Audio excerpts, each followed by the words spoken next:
Yeah, you know what it is. White and purple, white and purple, white and purple, white and purple.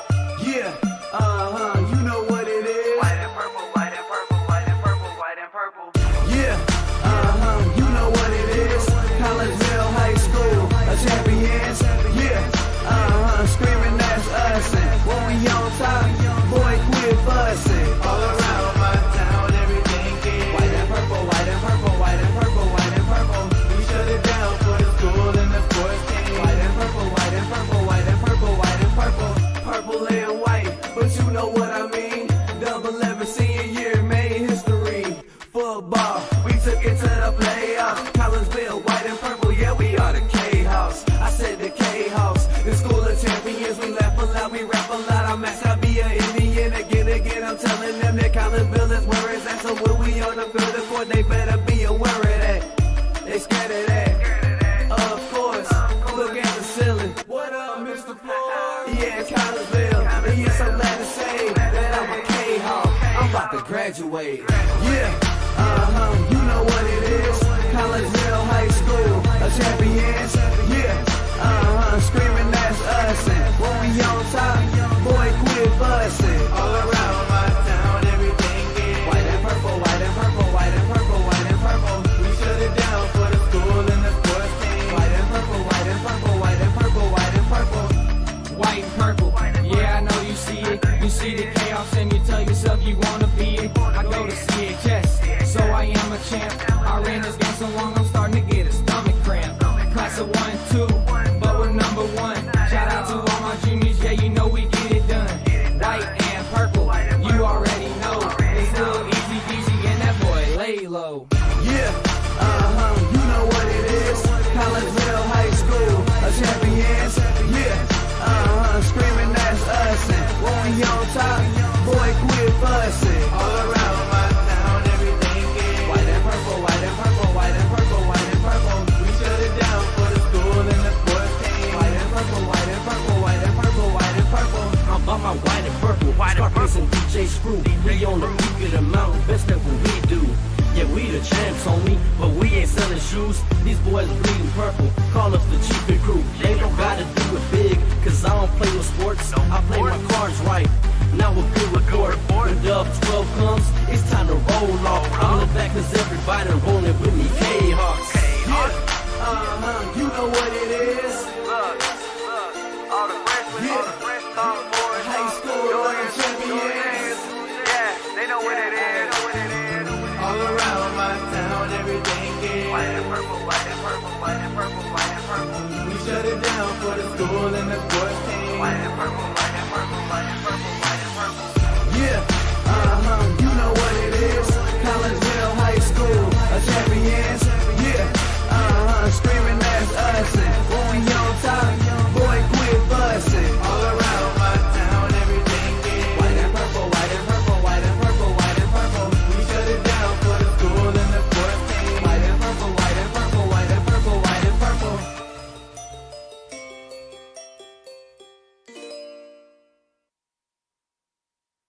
And very good evening, everyone, and welcome to the McKendree Recplex here in O'Fallon, Illinois.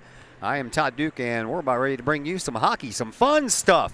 This is the Mississippi Valley Club Hockey Association's All-Star Game, where you will have the Blue All-Stars versus the Red All-Stars. My name is Todd Duke. Once again, welcome into tonight's program and the pregame show brought to you by Chiropractic Works in Collinsville, owned and operated by Dr. Chris McCluskey.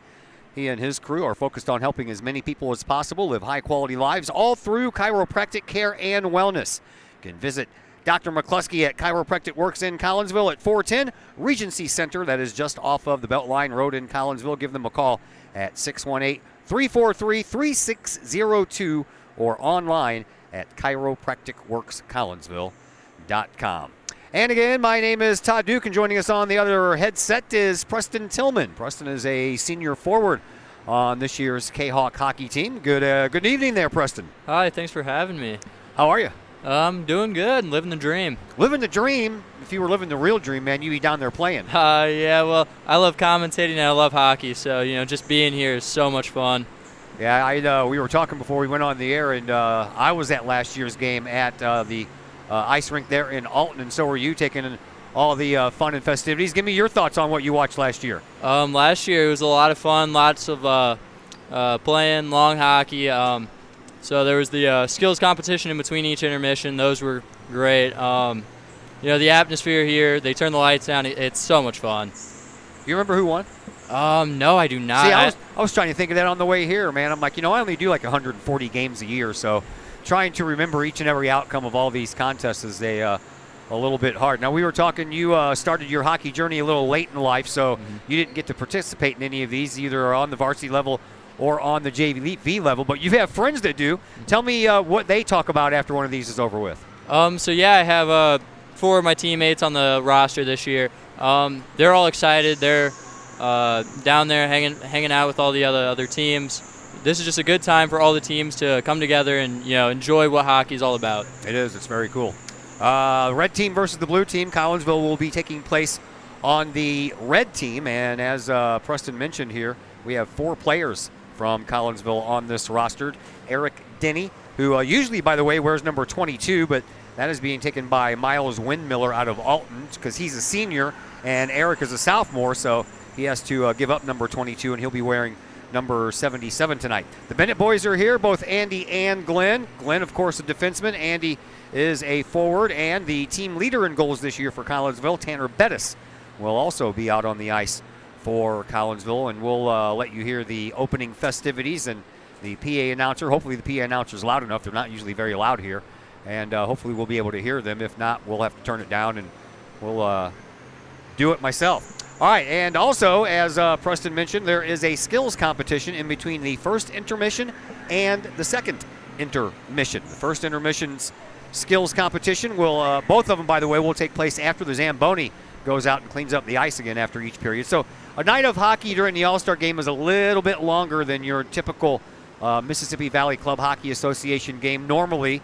the Zamboni only comes out before the game, and there's 1 minute in between each period. Well, tonight, they break out the Zamboni in between each period, then they have the skills competition, so we'll probably be here for around a good 3 hours or so.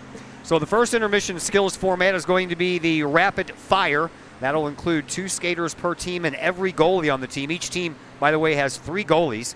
Every goalie on the team will be taking part in that rapid fire skills format. Speed relay, is second on the skills format in the first intermission, and that's going to be 5 skaters per team. And this is not a timed event, which is probably good because, all the, if it was, everybody would be able to see it over there where all the fans are sitting because we're on the opposite side of the ice, so I'm glad it's kind of it's a race and not a race against the clock.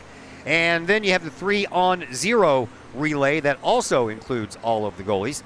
The second intermission will feature the agility relay, which is 6 skaters per team, and then the breakaway relay, which is 4 skaters per team, and again, all goalies will participate. So that's a rundown of the skills competition.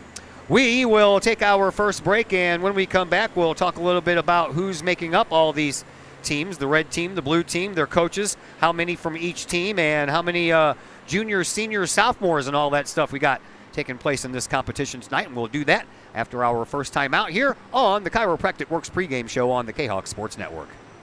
The Ortho Gold TRT tissue regeneration machine is revolutionary new technology. It's known as a shockwave machine. In the hospital setting, it's lithotripsy. The machine looks sort of like an ultrasound head, but it's much different technology. It drives sound waves into tissue at 3,500 miles an hour. It's a 3 to 5 minute non-invasive treatment. This is revolutionary technology. It's great for acute, which means, injured tissue, new injuries per se. Also chronic conditions. We have many people who have canceled knee replacements and shoulder replacements and treated lots of plantar fasciitis, foot, ankle problems. Overall, the Ortho Gold TRT soft wave machine is revolutionary technology. We've been very excited to bring it to our practice, and we've already helped a tremendous amount of people with it, and we're looking forward to helping a lot more.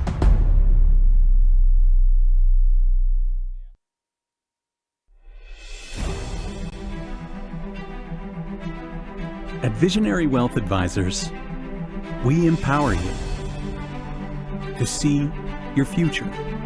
before it's your future. To create your inheritance.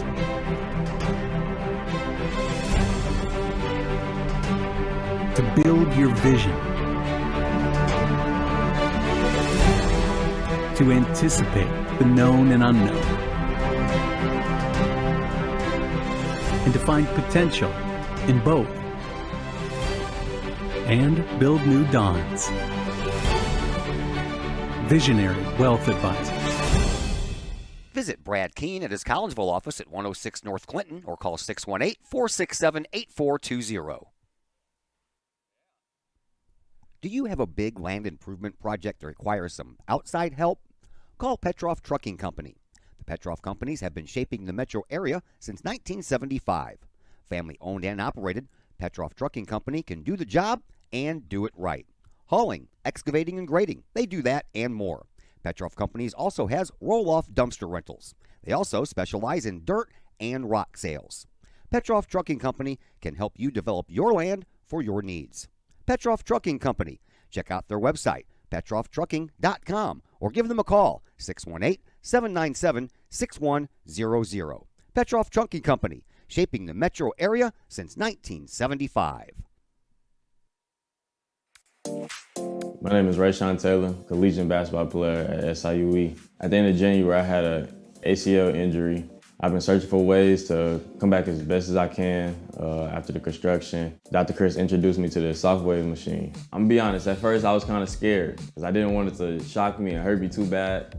And I had heard something about it and I did my research on it, and it turns out it didn't actually hurt. It just was a good pain. It just finding where it hurts to promote the healing, and that's exactly what it did. I've actually had this surgery before.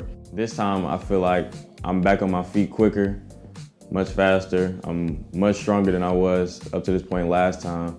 And honestly, I feel like I could play right now. I'm excited to get back on the court. Thankful that Dr. Chris introduced me to this.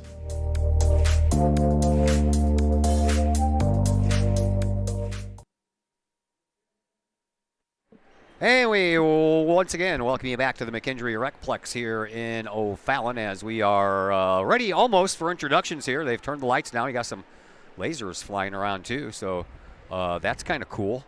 We'll find out if the PA system is going to be loud enough to let everybody hear the starting rosters for both of these teams. All right, let's take a look at the blue team for a moment. The blue team is made up from teams from O'Fallon, Freeburg, Waterloo, Triad, Vianney, Bethalto, and East Alton Wood River. O'Fallon, they have the most players on the blue all-star team with 6. Freeburg, Waterloo, and Triad each have 4. And Vianney, Bethalto, and East Alton Wood River have 3 players each on this blue all-star team, which includes 12 seniors, 10 juniors, and 1 sophomore. And if it wasn't red versus blue, it would be red versus the Scotties, because all the Scotties are on behind the bench. Scott Hacker, he is going to be the head coach of the blue team, and he is the head coach for O'Fallon. Then you have Scotty Roberts, who is an assistant coach, and he is with Freeburg Waterloo. Scott Simpson, who is with Vianney, is another assistant for the blue team. And then Pat Culleberg will break up the Scotties, and he is one of the assistants on the blue team tonight, and he is the head coach of Triad. For the red all-star team, that consists of Granite City, Belleville, Collinsville, Alton, Columbia, Edwardsville, and Highland. Granite City has the most. They finished in first place, second year in a row, defending champions in the regular season. They have 6 players on the red team. Belleville has 5. Collinsville and Alton each have 4. Columbia has 2, and Edwardsville and Highland have 1 each. And Collinsville's team consists of 14 seniors, 5 juniors, and 4 sophomores. And the red team's head coach is the head coach of the Belleville team, and that is Nick Horbenko. Darren Kimball, he's the head coach of the Granite City team, former St. Louis Blue. He is one of the assistants for the red team, as is Collinsville's head coach Craig Duffy, and Alan Lulk, the Columbia head coach, rounds out the assistants for the red team. So you are in the know now as far as that is concerned. We'll leave the rest of the rosters up to the PA announcer. And like I said, hopefully it's going to be loud enough. And it's 7:15, and that's supposed to be the time that the PA announcements are due to start. Although I don't see the teams coming out of the locker rooms yet either. So I don't know. We got fans We got a spotlight. We got lasers. We got us. Yeah, the atmosphere is set here. It is. All we're needing is to get underway. Yeah. Friends of yours? Yeah, some K-Hawks JV boys coming up here to support their guys. Yeah, got to come up and join us. Yeah. Oh, there's the referees. That was another thing we were missing. So. Oh, yeah, there we go. Yeah, so you got to get the referees. The referees got to get the goals put back on the moorings. Just 2 of them. I think there should be one more. There should be. Should be the guy with the orange stripes on his sleeves. He's the one in charge of calling penalties and the like. Coaches are just now making their way back behind the benches as well. So a little bit of a delay here as we were scheduled to get underway at 7:15. By the way, the playoffs get underway on Monday, and Collinsville is going to be playing Freeburg-Waterloo in the first round of the playoffs. Game number 1 is Monday at 9 o'clock at the Granite City Rink. We will not be carrying that game on the K-Hawk Sports Network, as we are going to be doing the Lady K-Hawk Basketball Senior Night festivities from Virgil Fletcher Gymnasium. Game number 2, that is set for 7 o'clock at the RP Lumber Center, and that one we will have for you. And if Game 3 is necessary, that would be on Thursday of next week after a day off on Wednesday. If that one's necessary, it'll be played at 9 p.m. once again back at the Granite City Rink. And if there is a Game 3, we will go out there and bring that one to you as well. So the only one we're going to miss in the first round is game number 1. You have played that Freeburg-Waterloo team a couple of times, man. They're tough. Why are they so tough? Oh, well, last year they were tough because of one guy, Logan Gaines. He scored over 1,000 points throughout the season. He was really good. This year they have a lot of solid seniors. You know, there's a couple out here on the all-star roster. And all throughout, you know, they're coaching, solid team.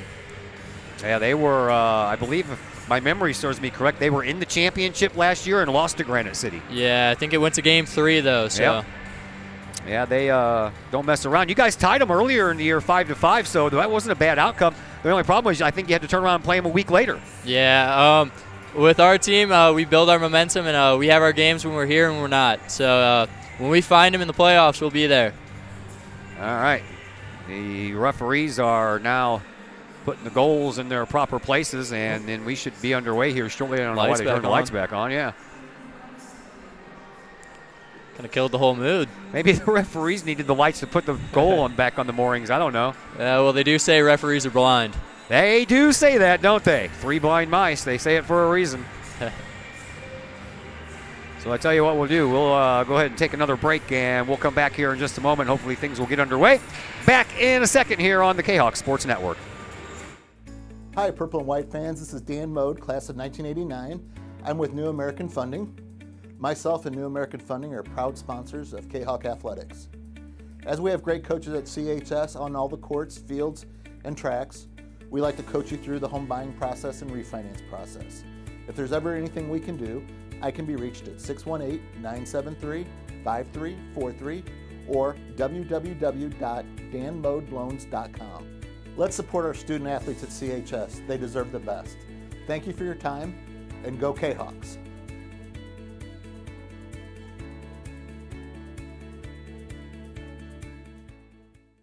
All Pro Tees in Caseyville is your place for custom apparel and has been for over 20 years now. Why?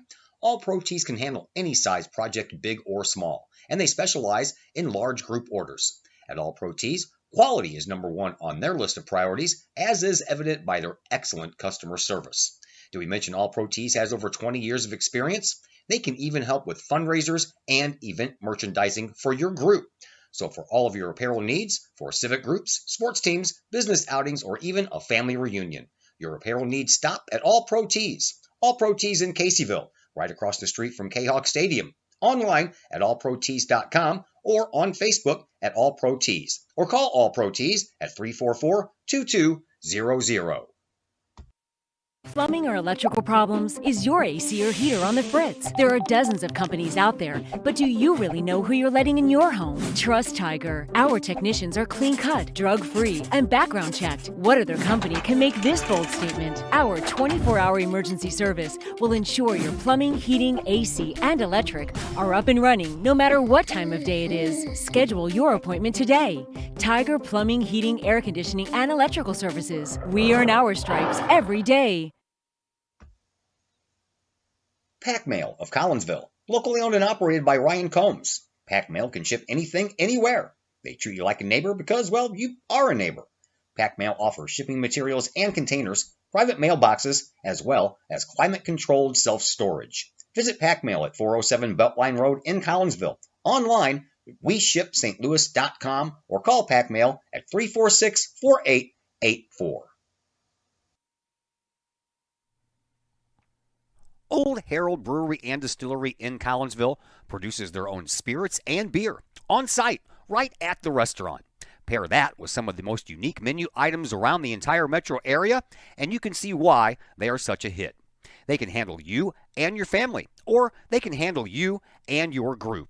Throw in the occasional live entertainment, and you can see why Old Herald Brewery and Distillery is a must-stop destination in Collinsville. Old Herald Brewery and Distillery, 115 East Clay Street in Collinsville, 618-855-8027, or online at oldheraldbrewing.com.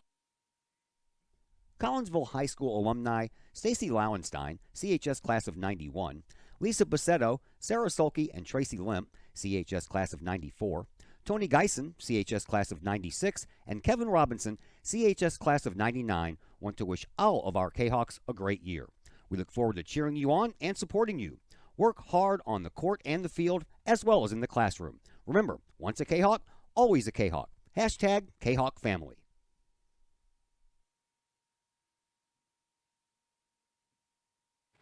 Once again, we welcome you back to the McKendree Recplex here in O'Fallon. And no, we are not underway yet.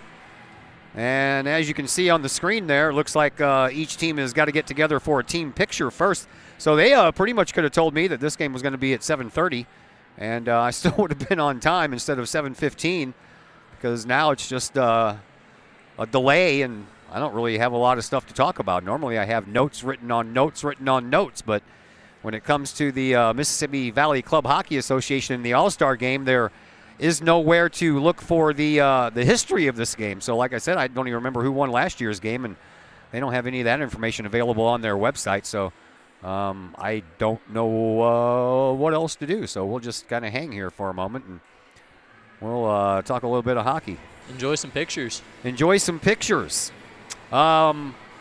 And the Blues are off, so I can't even really talk about them. Not that there's much to talk about. Not been a good year for the Blues. Yeah, not looking forward to them in the playoffs, so. I don't think we're going to be heading there this year, so. But, there's still a good chunk of season left. Things can always change, but from what I've seen from this year's Blue team, it does not look like it's going to be heading in that direction. Well, hopefully we can pick up a good draft pick. Yeah? I know a couple junior players are pretty good, coming up, prospects. Yeah, I heard, Jimmy Snuggerud, who was the pick last year that's playing at the University of Minnesota. Apparently his best friend is on that team as well, and he's going to be in this coming up draft. It all depends on where the Blues land and how long he lasts once the draft starts. So. Yeah, well, we have a K-Hawk alumni, Hunter Longy, who just this year got signed to AIC, D1 NCAA hockey. So hopefully he'll be able to go to the show and get drafted. That would be nice. I'd like to see that. Yeah.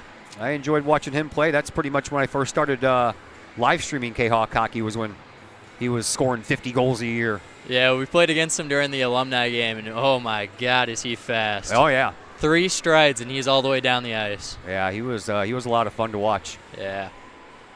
All right. Red team getting their picture taken right now. The blue team, which, by the way, is not wearing blue jerseys. They're wearing blue trousers, but not jerseys. They haven't even come onto the ice yet, so we're going to have another delay while they come out and get set up for a team picture. So we're in a holding pattern, so to speak.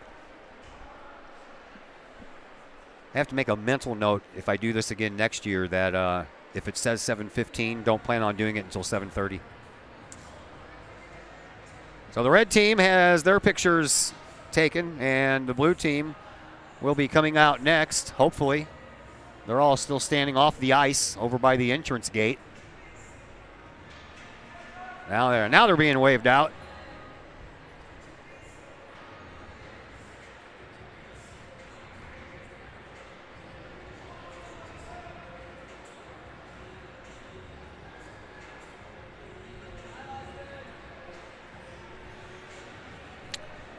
That would be the blue team. As you can tell, they have white jerseys. They have blue on their or red on their shoulders. So, yeah, good luck to the play-by-play guy tonight. That's me. I'm going to be stumbling all over the place trying to. Wait a minute, he's got red on. Hold on, wait a minute. Oh, and then the mix of the socks too. That's going to be hard. Yeah. All right, so more directions being given out here to the blue team as they get ready for their picture. So we might as well go ahead and take another break. And when we come back, hopefully we'll have introductions and more good stuff coming up other than just me and Preston over here rambling on. So we'll be back in just a moment on the K-Hawk Sports Network. Just because we're adults doesn't mean we don't have toys, am I right? If your adult toys consist of boats, campers, or RVs, then you need to call the GASA storage team of professionals. Winter weather in the Midwest can be quite harsh, and finding a place to properly store those expensive toys for winter can be just as rough as a Midwest winter. That's where the GASA storage team comes in, with outdoor self-storage and covered storage for your toys. They even have tractor-trailer parking, conveniently located at Horseshoe Lake Road and 111 in Pontoon Beach. GASA Storage, for the safe storage of all of your toys. Contact the GASA Storage team, gasastorage@gmail.com, or call today, GASA Storage Team, 618-797-6100. The Junior Service Club of Collinsville has been a proud supporter of KHawkSports.com and the KHawk Sports Network from day one. Since 1934, the Junior Service Club of Collinsville has been providing women in the community an opportunity to make a difference with fundraisers and projects, all that go towards helping the needy in Collinsville. If you would like any information on any event sponsored by the Collinsville Junior Service Club, head to Facebook, type in Collinsville Junior Service Club, and then click on the Event tab. We thank the Collinsville Junior Service Club for their continued support of the K-Hawk Sports Network and KHawkSports.com. The Collinsville Education Association is a proud supporter of KHawkSports.com and the K-Hawk Sports Network. The CEA is your partner as they work to ensure quality education for our children. The CEA advocates excellence and equity in public education and represent over 400 educators in 11 schools in both Madison and St. Clair counties. For more information, you can visit the Collinsville Education Association's Facebook page or the CEA's website at collinsvillecea.org. Your home is where you feel happy, safe, and secure. So if you see signs of foundation problems like cracks or uneven floors, worrying is natural, and getting it fixed is crucial. Woods Basement Systems understands. We've been solving foundation worries since 1986. Woods experts have the training and equipment to make permanent repairs. So stop worrying, because with Woods, it's fixed forever. Foundation problems don't get better with time, they get better with Woods, the all things basement-y experts. Call or go to woodsbasementsystems.com today. The Times-Tribune, Madison County's longest-running leading independent newspaper. The Times-Tribune covers Troy, Collinsville, Maryville, and all the villages and communities of Madison County. From area city halls to sports, including the Collinsville K-Hawks and Unit 10 District News. The Times-Tribune covers that and more. The Times-Tribune is a weekly hometown newspaper published every Thursday, and a one-year subscription is only $40 for the printed and online editions. For more information, call the Times-Tribune at 618-667-3111, online at timestribunenews.com, or follow them on Facebook at Times-Tribune. Looking to buy a new home or sell your current home? Trust the Blaylock Group of eXp Realty with all of your real estate needs. The real estate market is hot right now, and you can trust the years of experience the Blaylock Group brings to the table. The Blaylock Group can help you find your dream home, or they can help you get top dollar for your current home. Give Peyton or Emily Blaylock a call today at the Blaylock Group of eXp Realty, 618-780-4622. That's 618-780-4622. The Blaylock Group of eXp Realty.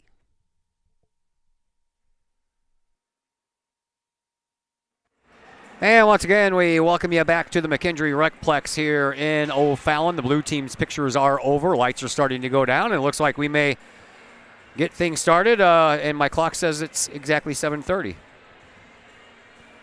So next year I'll tack on 15 minutes, and I could have came on at 7:15.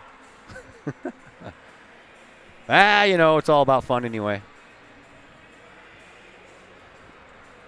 So both teams have had their pictures taken. Both teams have now been escorted back off the ice because they have to make that dramatic entrance from the gates. And hopefully we'll be getting going here in just a moment.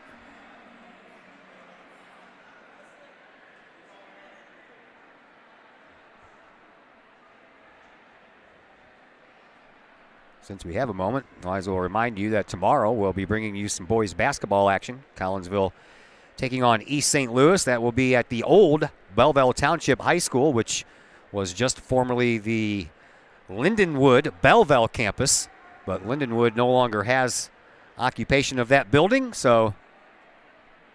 And East St. Louis is getting their gym renovated. So home games this year for the boys have been at the old Lindenwood Belleville campus, and that's where it'll be tomorrow. We'll be on the air around 7:15 after that JV game ends, and the varsity game will begin thereafter. All right, well, I think we're about ready. I'm hearing some dramatic music. When you got dramatic music, you know you're close. Yeah.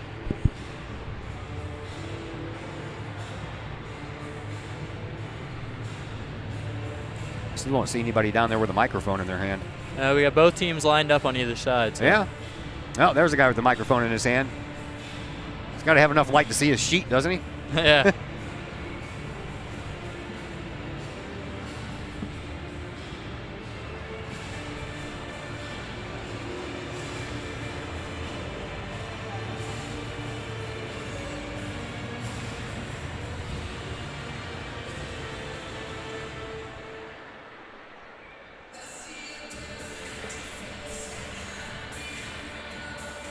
It's like a club in here.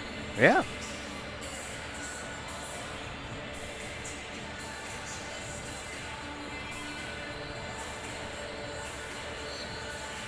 Speak, man, speak.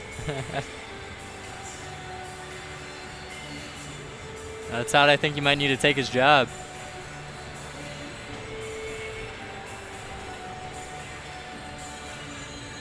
Well, I see him with the microphone up to his mouth, but I'm not hearing a thing.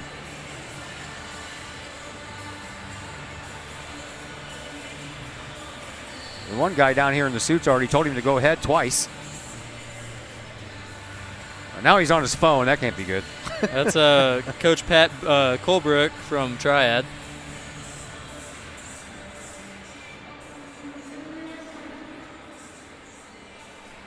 Are we there yet? Can't really hear him.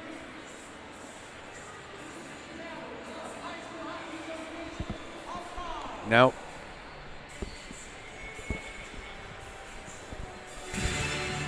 Now you don't turn up the music, turn up the microphone.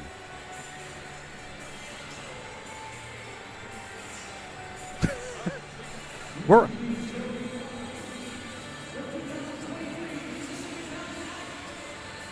still can't hear him.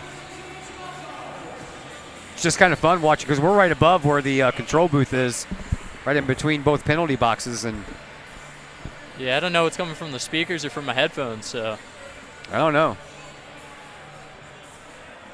You know, the best bet would be to turn off the music and just turn up the microphone. I got to be dramatic.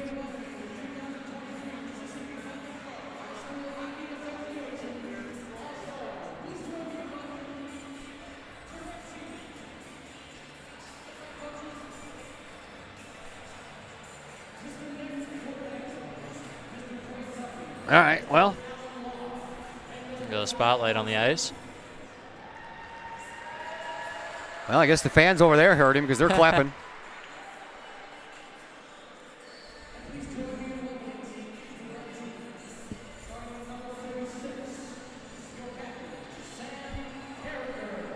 All right, well, let's I can hear him without the headphone on. Go ahead, yeah, go ahead and set that down, and I'm going to see if I can get this up loud enough we can hear what this guy's saying or not.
From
Well, now that all the pomp and circumstances over, we can get down to business here, and we are just about ready to go with this Mississippi Valley Club Hockey Association's All-Star Game.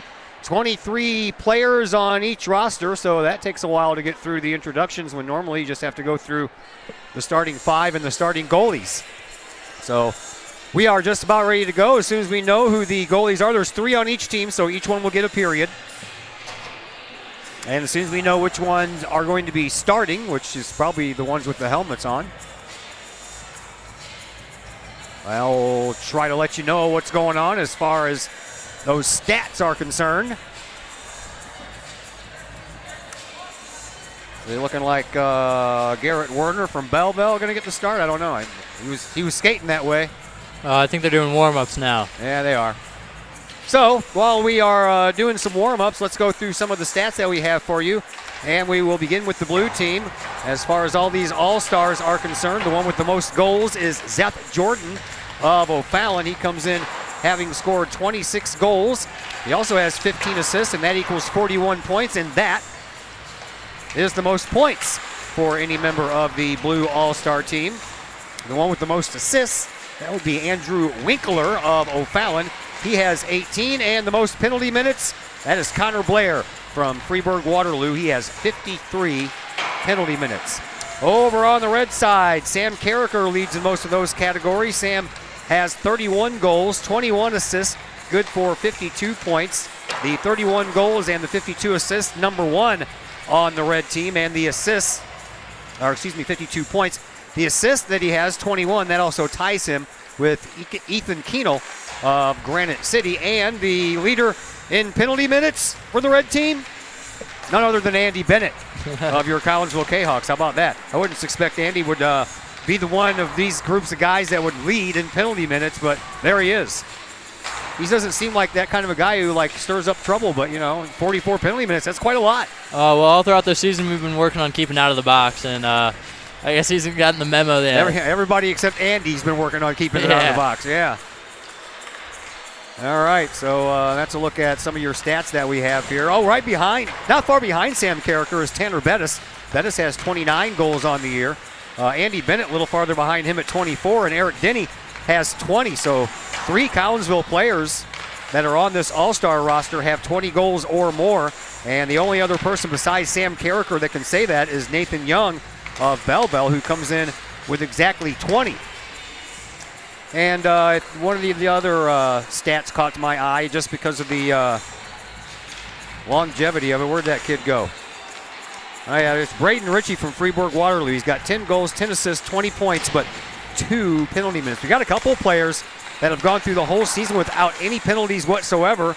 Sean Keck of Belleville comes in with 0 penalty minutes on the year, and Wyatt Owens of East Alton Wood River on the blue team comes in with 0 penalty minutes on the year. Man, you got to have some good discipline to play an entire hockey season and not see the penalty box once. Yeah, I've seen my fair share of the penalty box this season. I've even gotten thrown out of a game, so. Oh, man. You don't want to do that. That's not fun. Yeah, first Alton game. Well, we're in an all-star game, so I would imagine you're not going to see too many penalties called tonight. No, a lot of these guys are going to kick back, relax. They got playoffs coming up, so they want to kind of take it easy before that comes in. That is very true. Well, except for Granite City and Belleville, they have a week off because the first and second place teams have a bye. So they will not be taking it easy. Man, they probably will. They probably will. Yeah, Granite City will be seeing us after Freeburg-Waterloo. So I like your thoughts there, man. I like your thoughts. That's a tough one, man. It is a tough one. Granite City's tough. Yeah, but towards the start of the season, their coach came up to our coach, told them that we have a solid team and that we're very scary. Yeah, you guys are a very young team too. Mm-hmm. I mean, just you and Andy are graduating this year, so most of these guys are going to come back next year. And you got that freshman goalie of yours, Landon Radel. Yep. He's a big kid. He's good, and he's just going to get better as the years go on. Yeah, we got a lot of 8th graders coming up next year too, so I'm really excited. I'm envious of the juniors this year because I wish I could play with those guys. Yeah. Well, we'll be back next year, and you just have to watch us, man. Yeah, I'd be looking forward to it. Okay. I got your phone number. I'll text you when I'm getting ready to do a game. All right, warm-ups are over. 14 minutes is put on the clock. I was thinking maybe they should pare this down to like 12 minutes for an all-star game, just because. Fit time for the skill contest, but. Yeah.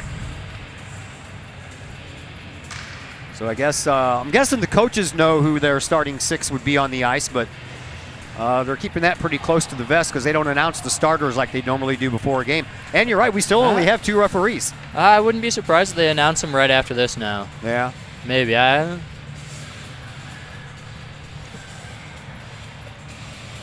Because all 3 goalies are still on the ice over here, and they're all down there at the other end. Go Blue! They got to pick up their pucks. So yeah. Home team has to spot both teams the pucks for warm-up. So. Well, we're glad that you're with us here on the K-Hawk Sports Network. Sorry that it's taken a little bit of time to get going here. The schedule says 7:15. It's 7:51, and we are still awaiting puck drop. I blame it all on MVCHA. Yeah, we can do that. There's so little room that the backup goalies have to sit in the penalty box. Yeah, I noticed that. Except for on blue team because the penalty box does not connect. Yeah. Oh. All right, so now they're heading over there. Who's in the fight's not starting? I wish this other kid would turn around. I can't tell. I didn't see numbers. All right, so 38 and 34 there. So that means Ryan Tolbert's starting, and 25 and 35 here. So that means Garrett Werner is starting. We're underway. How about that? Puck drop at 7:52, and the red team trying to get possession and take it the other way. Here's a quick look at your goalies. Greg Feit, there's almost a shot that goes a little bit wide. Greg Feit is in goal for the red team, and he's all of a sudden pressed to work. 19 games on the year, 798 minutes. He is 6-11-2. He's given up 66 goals this year, and he's made 626 saves for a goals against average of 4.96 and a save percentage just a tick over 90%. And on the other side, Ryan Tolbert from Bethalto, 23 games. He only missed one game this year of the 24. 960 minutes. Here we go. 316 and 4 for Mr. Tolbert. He has given up 106 goals, made 659 saves, goals against average of 6.62, and a save percentage right at 86%. And he has seen the most shots on goal than any goalie here in this All-Star game tonight. He has seen 542 shots on goal this year. Wow. That's a lot. Yeah. I've done my time in goalie, and I've faced no more than 17 at max. All right, let's get to some play-by-play here. That's what I'm hired for. Well, something like that.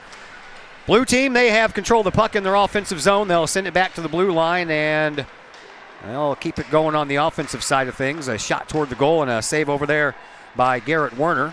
And the puck ends up going back behind the net, and the red team trying to corral that puck. They finally do, and the red team brings it up. Here are the red teamers coming in, and Bobby Scott couldn't find that pass, and it floats out to the slot area. And the blue team, they'll take over, and they'll head back up ice with a little bit of momentum. They have to make sure they're onside. Is coming up with that puck was Connor Blair, Freeburg Waterloo, and now over into the far side corner. Comes all the way back out here to the blue line, and that is Shane Ludwig of Vianney, who sends the puck back in. Blair puts on a nice hit up against the glass over here by the red team's bench, and the red team, they come away with it. They haven't been able to make it out of their zone. No, not much. They've only been down ice once, and here's the second attempt coming down the ice. That is Ethan Keenel of Granite City. He puts a shot on goal, and a save there by Ryan Tolbert.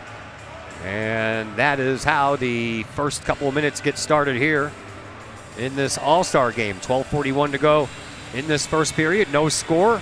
And with that shot right there, teams are now even with one shot on goal each, as the faceoff will come out to the right of Tolbert. Andy Bennett taking that one. Nicely done there. I don't know who actually got a stick on that puck, but it shot all the way out of the other side, and took a while for anyone to go track it down. Here is Bettis for Collinsville, and he'll send the puck all the way over across the ice. Picked up over there, shot, and a save by Tolbert. A rebound shot. That one was just a little bit wide. A loose puck out front in the high slot. Sent back here to Collinsville's Denny. Denny, he floats the puck up to Bettis. Bettis, Denny, shot, score! Whole line of K-Hawks there. How about that? Eric Denny scores the first goal of this game, and the Collinsville K-Hawks get things started for the red team. A little anger between the benches after that goal.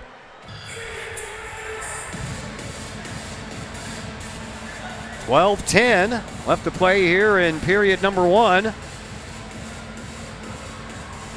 And the Collinsville line strikes first.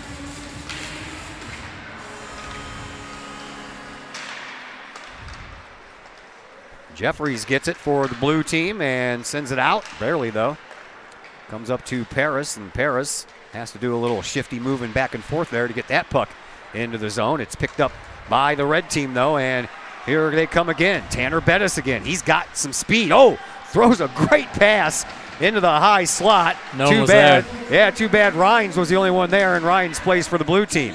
And here is Rhines. He floats the puck in on a backhand shot, sent all the way over into the far hand corner, where it is tracked down over there by Nathan Young for Belleville. That puck comes into the zone, picked up by Scholl for the blue team. He'll send it into the corner, and the red team picks it back up once again. And again, over into the far side corner, Nathan Young tries to track it down. He can't. Comes off of a skate. Young, he stays with it, flies up that left wing, puts on the brake, sends the puck into the slot area, but unable to find Sean Keck of Belleville. Turnaround shot, no look style by Lawson Bell, and that one misses the mark. And once again, it is Young who keeps the puck in. Here's a chance at the circle, but that puck eludes the puck carrier. I believe that was Sam Carricker for Belleville. As we told you, he leads all players here tonight with the 31 goals he had in the regular season. Petrick, he shoots the puck up, and that's a little bit wide. There was a dangerous loose puck up in the crease area, and out of goal was Tolbert, and that was a little bit dangerous. Yeah, Tolbert's a risky goalie, but he comes through with a lot of those saves, as you see.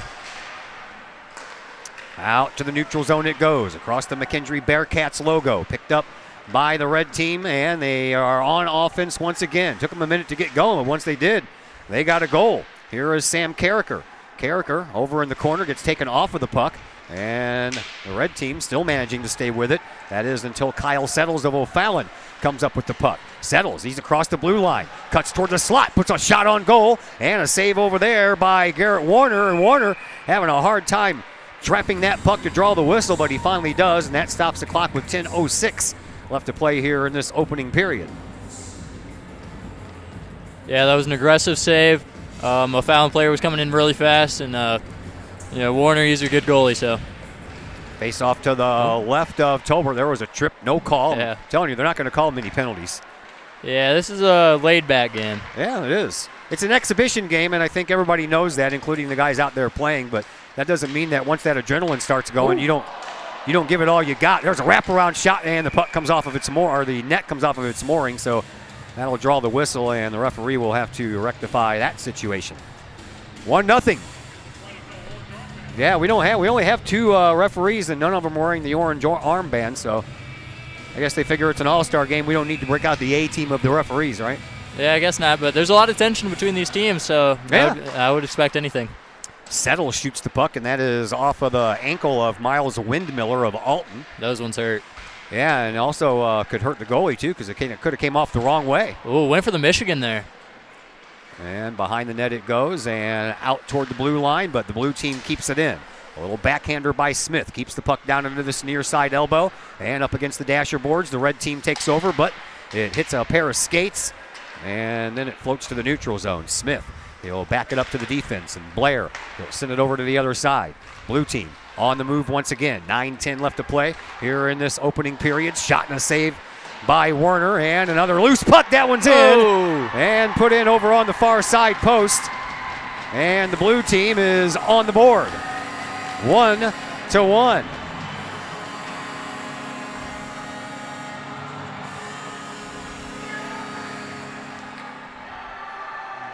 Settles with the goal.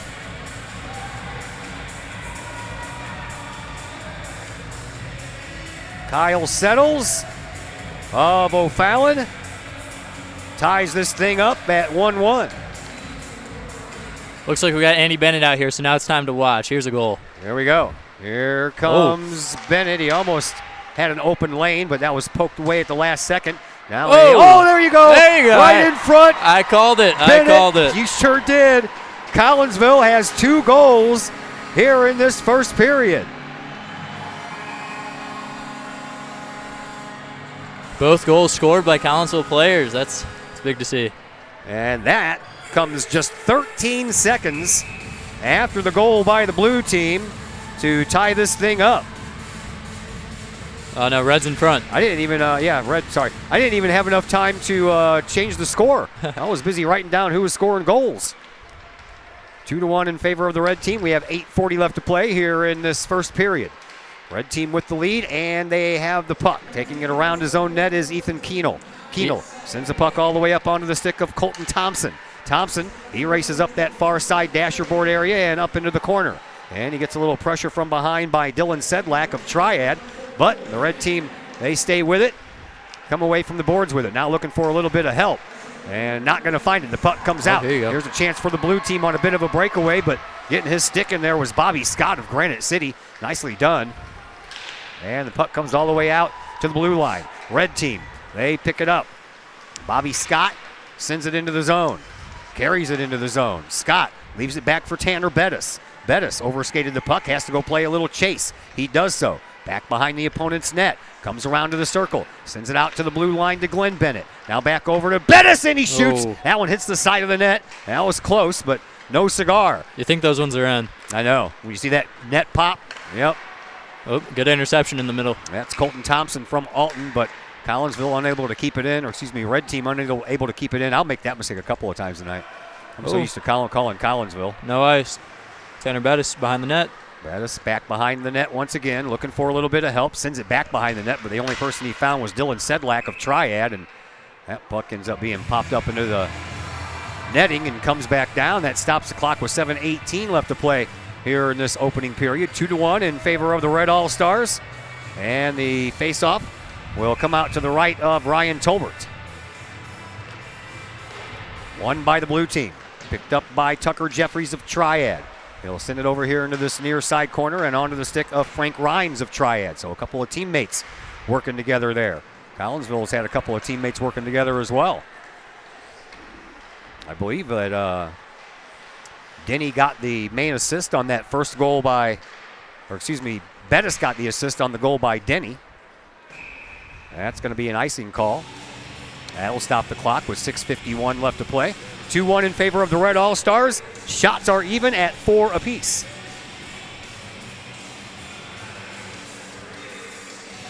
The faceoff will come all the way down to the right of Garrett Werner.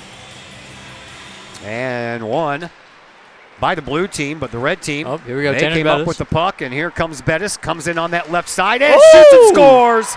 Oh, boy. It's the Collinsville connection here tonight. Eric Denny, Andy Bennett, and now Tanner Bettis have all scored. He slid that one right across the ice. Goalie didn't even drop down. Yeah, it looked like Tolbert was out of position. 6:42 left to play here in the first. 3-1 in favor of the red team. Now, all we need is Glenn Bennett score, and we can get the Collinsville hat trick, right? Yeah. We already got a hat trick. We gotta find a different name for 4 straight goals. Quadruple trick? I don't know. 6:34 to go, period number 1. 3-1 in favor of the Red All-Stars. Don't worry, folks, there's a lot of hockey left. All the way back to Petrick. Petrick at the blue line takes a shot. That one tips off of a body part and goes a little bit wide. Back to the blue line it goes. Another shot and a save by Tolbert, and that one goes over into the far side corner. Bobby Scott comes away with it for the red team. Then gets bumped off the puck as the red team trying to still stay with it. Bouncing pucks, those are hard to control, man. Barrows with it. Big shift in momentum between the start of this period and the end. You aren't kidding, man. Looked like the blue team had all the momentum going in the early portions, and then the red team, they got that first goal, and they haven't stopped. Yeah, ice might be slanted towards one direction. For now. We'll see how things shake out. Yeah, we got a long Here comes the night. red team to go once again, and here is a shot. That one's off of Tolbert and goes just a little bit wide. I believe that was Dylan Crakey of Highland who took that shot. Now the blue team with a chance, but the red team's got defenses back. Here's a shot. That deflects off of one of those players, and now Owen sends it back toward the net, picked up by the red team, and they'll skate it in front of their own bench. They'll come into neutral ice. Here was Bennett. Now the puck just kind of stuck there in front of the blue team's bench. Blue team comes away with it. Here's Blair. Nice move. Shooting to score. Between the legs. You ain't kidding there. Connor Blair of Freeburg Waterloo gets one of those right back.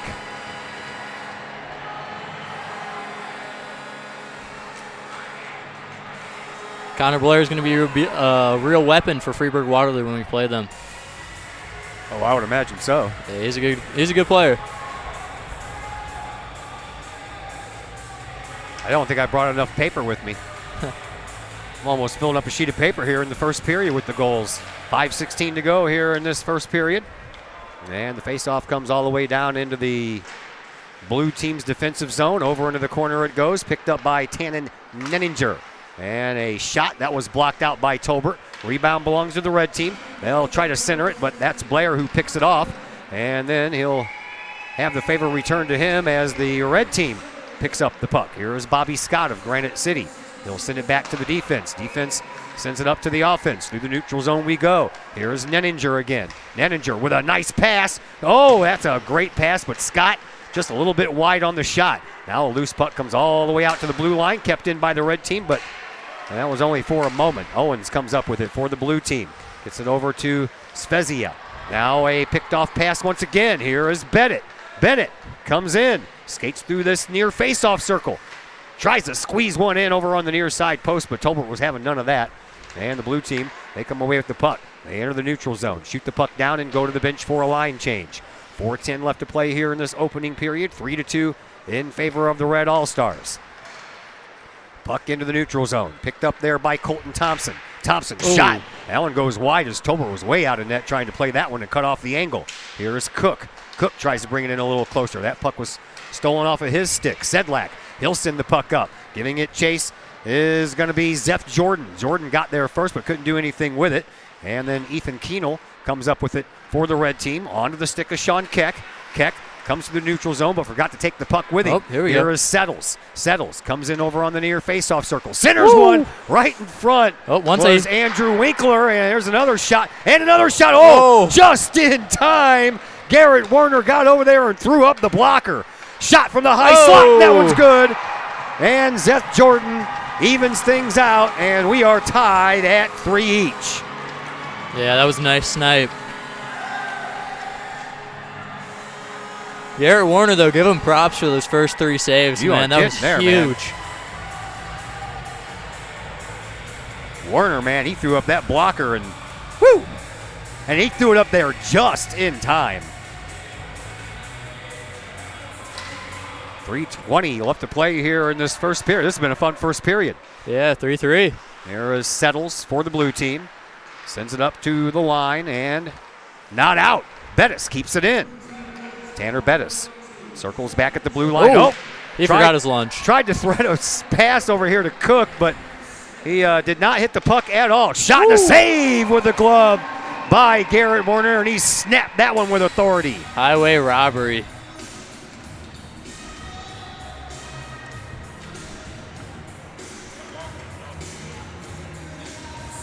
Red team out shooting the blue team 9-8, but we are tied 3-3.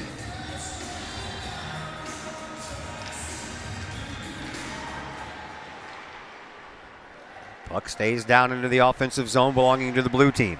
Red team, they're trying to come away with it. They do not. Scholl tries a backhand pass. That was a nice poke check there by the red team, and now trying to work that into a little bit of offense, but unable to do so as Smith comes up with the puck, but he misfires. And here is Carricker with a shot. That one goes high and out of play. Just went over the high glass, hit the net, and came right back down. Well, whoever tried to throw that puck in didn't do a very good job. Yeah, bounced right off. I saw that. That's all right. They have more pucks. Face off over here on this near side, won by the red team. Music keeps going. Yeah, there's a attempted shot on goal, but Lawson Bell never did get all that one. And here comes the blue team, but that was tipped out of there before it even got to the blue line by the red team. And now in the neutral zone, Hutchinson, he'll send it back to his defense. 2:10 left to play here in this opening period. Red team finds a gift again. Come in, shot. Eric Denny with the tip. Yeah, save over there by Ryan Tolbert. He got down just in time to keep that one out. Yeah, Eric Denny getting in front of the net, taking away the goalie's eyes. You can't save the shot if you can't see it. You cannot.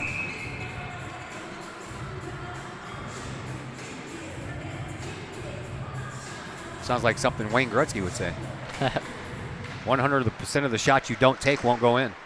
That one goes just a little bit wide as we are down to the final 2 minutes here of this first period. Don't forget we have the skills competition coming up next in between the first and the second period. There's a chance and another chance, and that one just trickles right through the crease. A turnaround shot, no good. And the Red All-Stars, they stay with it. Comes over here to this near side, right at the end of the Blue All-Stars bench. And now picked up by said Blue All-Stars, but they can't continue. Glenn Bennett, he'll sit it all the way back down, but just missed getting it onto the stick of his brother Andy. Here's a shot. That one's off the post. Bar out. And there's another chance. Nettinger found the iron, but couldn't find the twine. Hutchinson takes it in.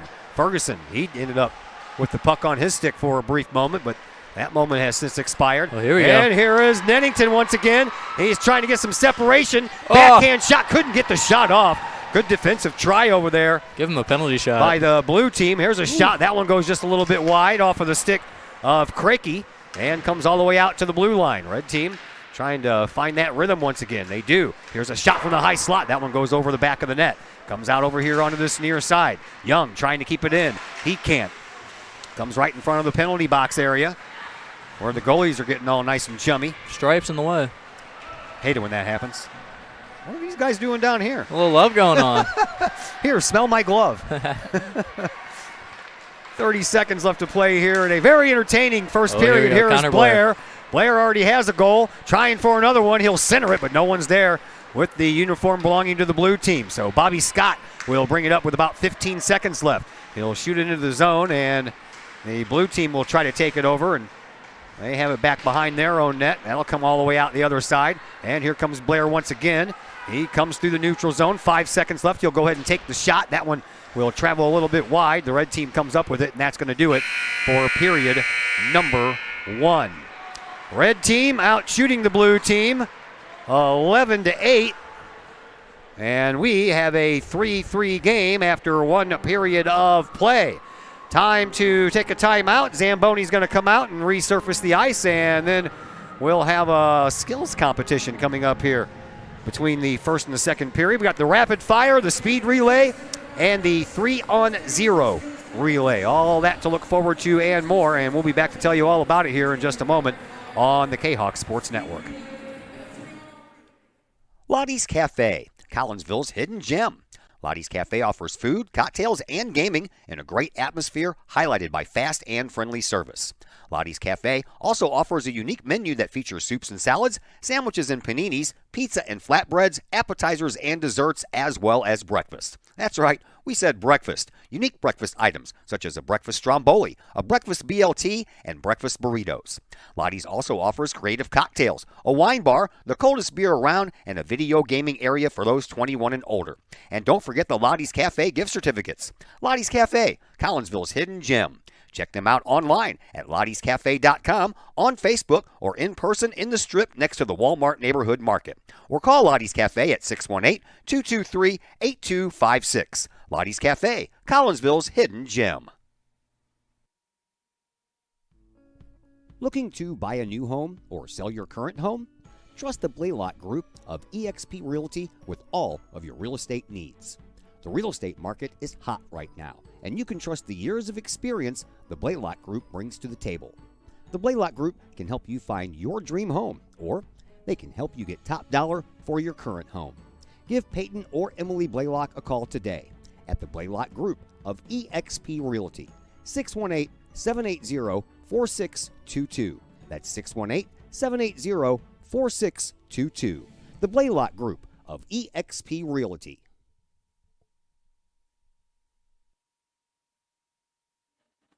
All right, we are back here at the McKendree Recplex. There is no Zamboni between the first and the second, so we're going to get right to the skills competition. First up is the rapid fire.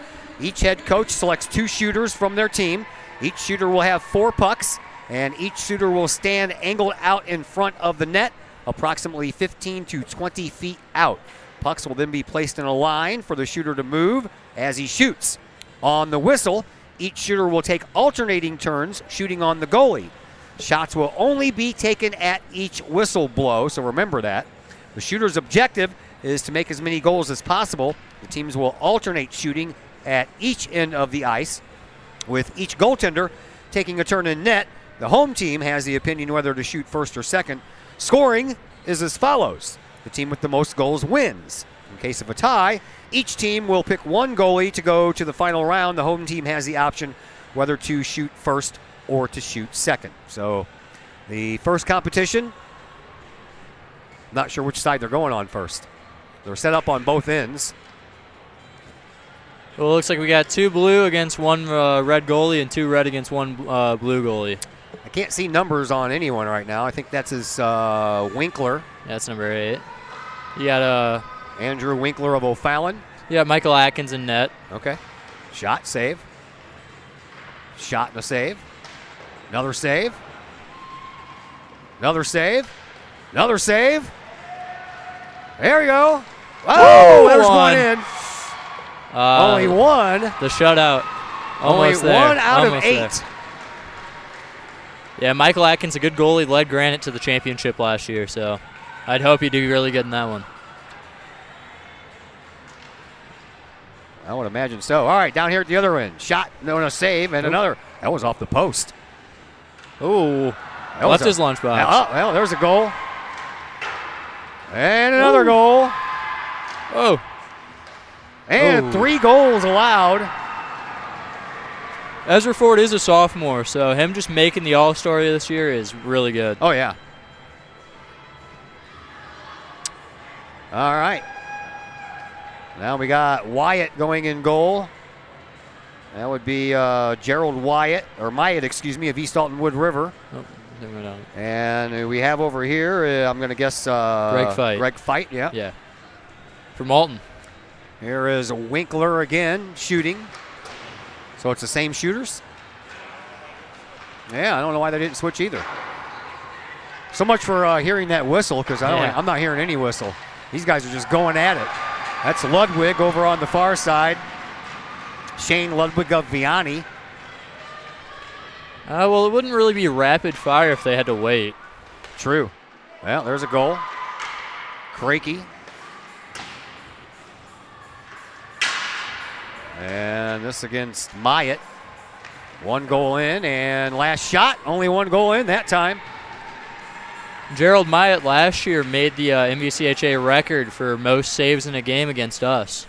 That is Tannen Nettinger that was over on the far side shooting, while Dylan Krakey was over on the near side. All right, and Garrett Werner, who played a pretty good first period there.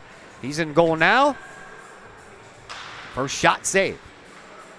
In on the second. Oh, and the third too. Boy, he wasted any time, did he? Oh. Yeah, there's a couple of goals in that one. As the shooter, you're never really sure if you want to wait for the goalie to get ready or if you just want to shoot it. All right. Last one to go down here, and I believe that this would be Ryan Tolbert, who also had a pretty good first period. That one goes wide. Krakey, his goes high. Save. That was a save with a stick handle. There you go. How about a shutout there for Tolbert? He's like, if you didn't like me in the first period, you'll like me here. A little drop kick. Yeah.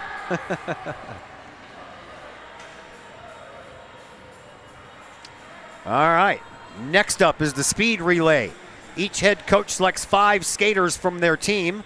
And this is a pursuit style relay with the next skater not being able to begin until the previous skater touches him with the stick. The first team skater will begin on one side of the ice, right behind the center red line along the boards. The other team skater will begin on the opposite side of the ice in the same location, opposite directions. Both skaters will start at the same time, skate in a counterclockwise motion. And when the whistle blows, both skaters begin skating. They'll do 1 full lap, and the next starter will be in line after they're tapped. Then they'll go, and they'll do that until they get all 5 of them done, and whichever one crosses the red line first will be the team that picks up the extra point. Oh, we're going to do some more rapid fire. Yeah, I think we're doing this in another round. How many times are we doing this? Didn't say anything about multiple rounds, although we already did multiple rounds. Hey, it's like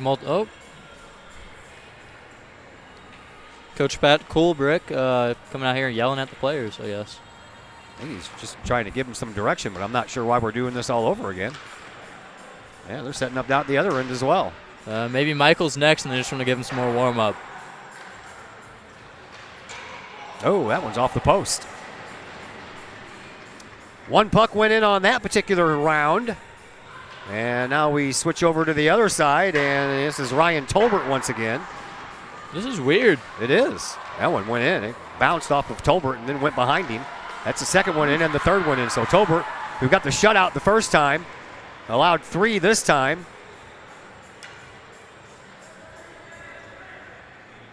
Seth Jordan from O'Fallon's complaining.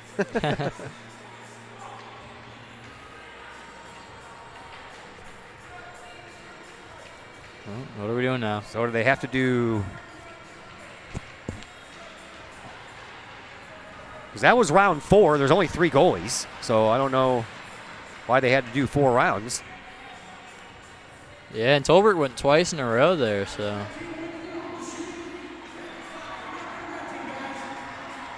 So the red team got the extra point. They won that battle. Oh, must have been a tiebreaker. Okay, I got you.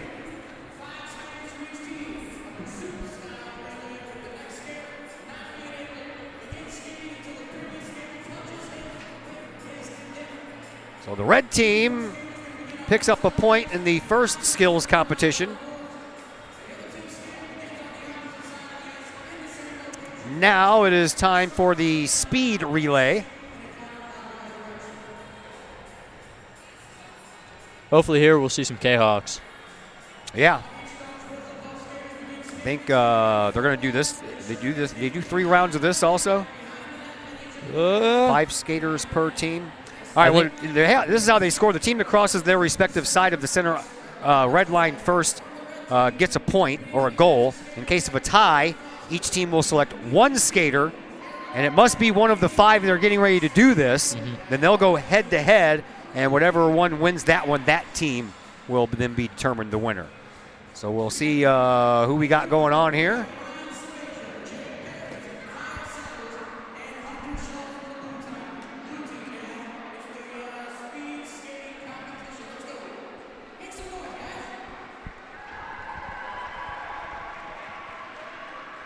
We'll see. I see Bennett out there. Andy. Yeah, Bennett and Denny. Yeah.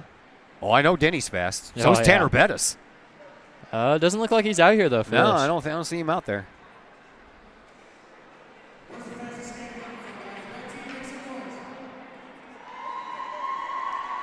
Make some noise, people. Blue team, they're on the far side of the ice. The red team are over here on the near side of the ice. They have to go behind the goals. If they go in front of the goals, then you are penalized, I would guess. I don't know. Well, they can't disqualify you, right? You're kicked out.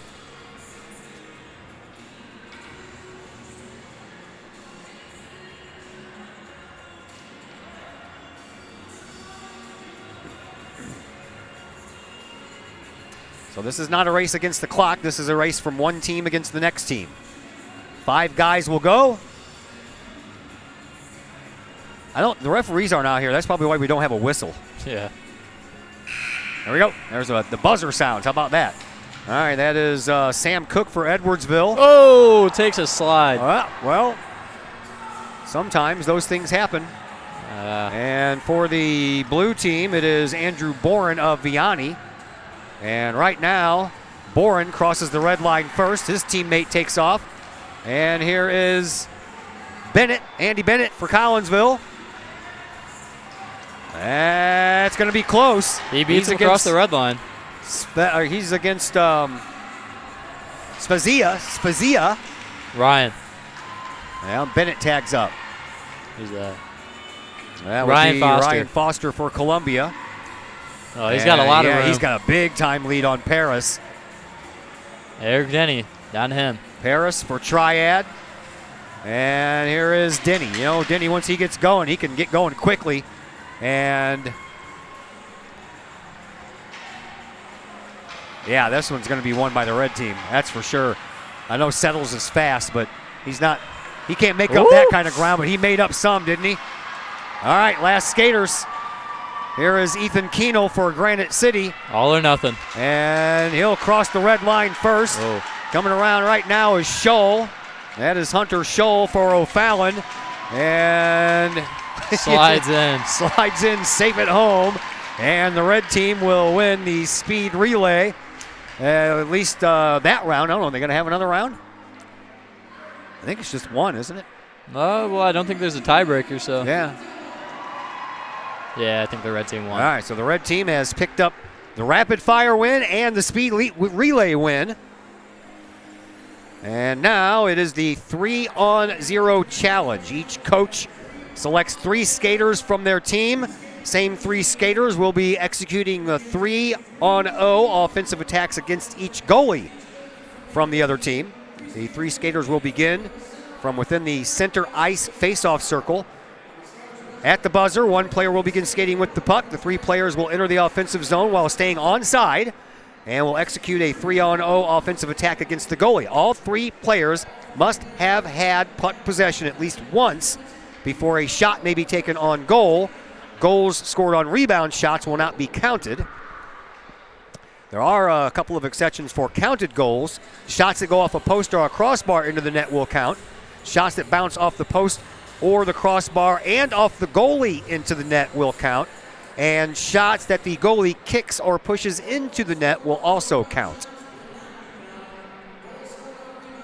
So I see Sam Carricker out there for Belleville as they're all trying to explain to each other what's going on here. Richie is out there for Freeburg Waterloo for the blue team. I also see Connor Blair.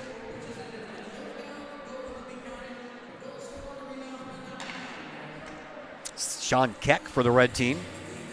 From Belleville, he's out there as well. Now the referees aren't out here, so who's going to decide if they're onside or not?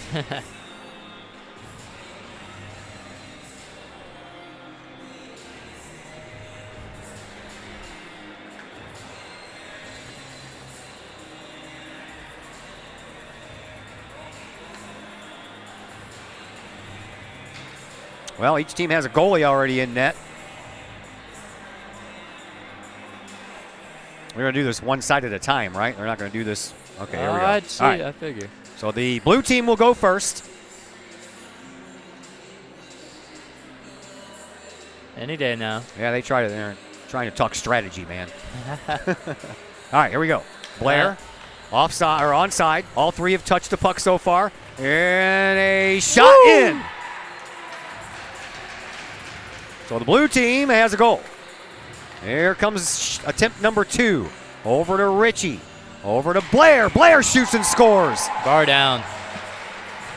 One last time here for the blue team. Offsides. Here is Blair. Yeah, nobody's counting that, are they? Yeah. Richie into the middle. And did he score that one? I think he did. I think that went over the back skate. So all 3 went in for the blue team. So the red team is going to have some stiff competition here. As Keck and Windmiller and Carricker are out there representing the red team. Kind of feel bad for the goalies, just leaving them out to dry. Yeah.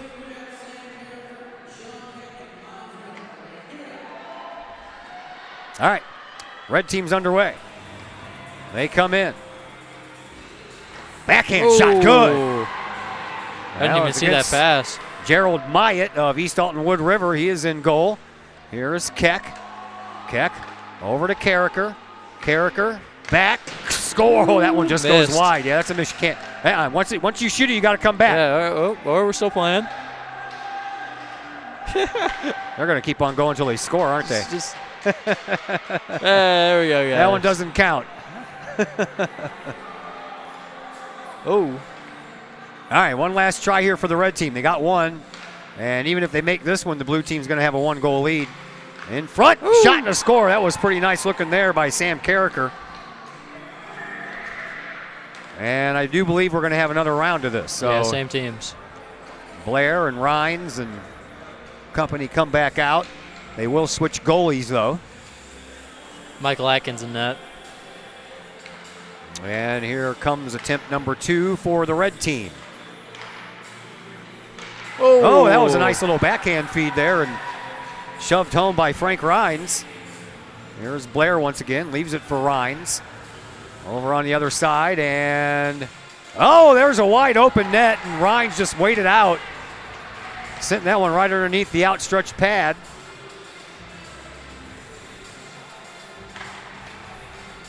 All 3 of them go in there. It means that the blue team is now 6 for 6. All of them have gone in for the blue team. Well, when you don't got a defender in front of you, it's pretty easy to score. I would say so. I could probably score, but probably not because I've never been on a pair of ice skates in my life. Red team back at it. Keck. Backhand won't go in. Ezra better thank that post. Carricker comes up, sends it over to Keck. who sends it over to Windmiller, and another stoppage by the goalie. And this obviously is not the red team's forte. Yeah, Achilles heel found. Yeah. Keck, Carricker, Keck, back to Carricker. Carricker couldn't get the shot off. Forward with the shutout. Yeah, that was, what is it, like 6-1? 6-2? Third round, I guess. Yeah, this is the third round, probably the final round. Here is Blair. He'll come in. Oh, wide open. Wide open, not standing a chance there was Garrett Warner.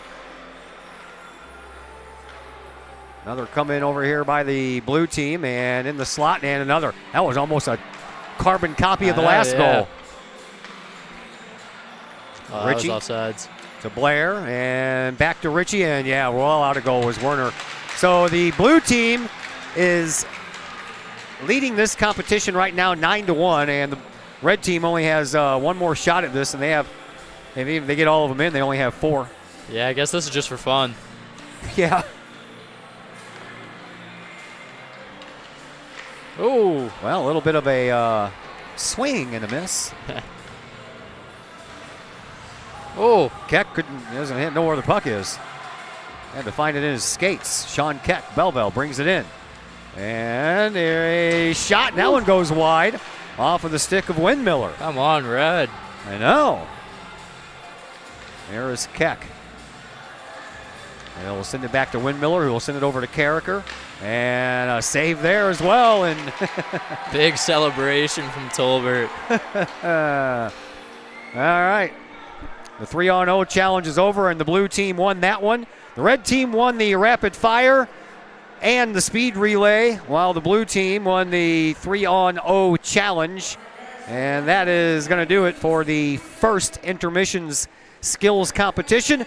We'll take a break. Period number 2 of the actual All-Star game will come your way next on the K-Hawk Sports Network. The people of Illinois welcome you. The folks in Collinsville, Illinois, well, they want you to stick around for a while and enjoy the sights, the fun, the food, and, of course, the Collinsville K-Hawks. The city of Collinsville is a proud supporter of the Collinsville Unit 10 School District.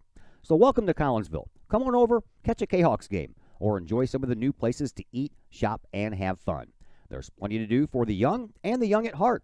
Enjoy Christmas at the Collins House during the holidays, tunes at Bloom in the warm summer months, and more. There's plenty to do in Collinsville, so come on over for a bit. The folks in Collinsville would love to see you.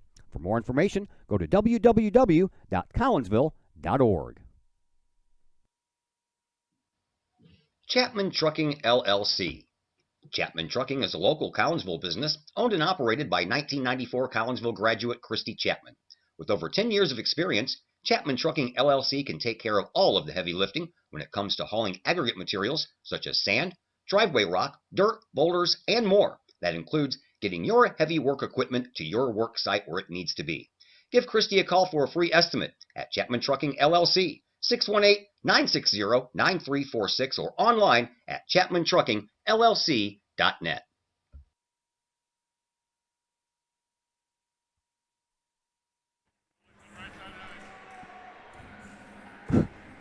Yeah, got to remember, you guys got to switch into the ice.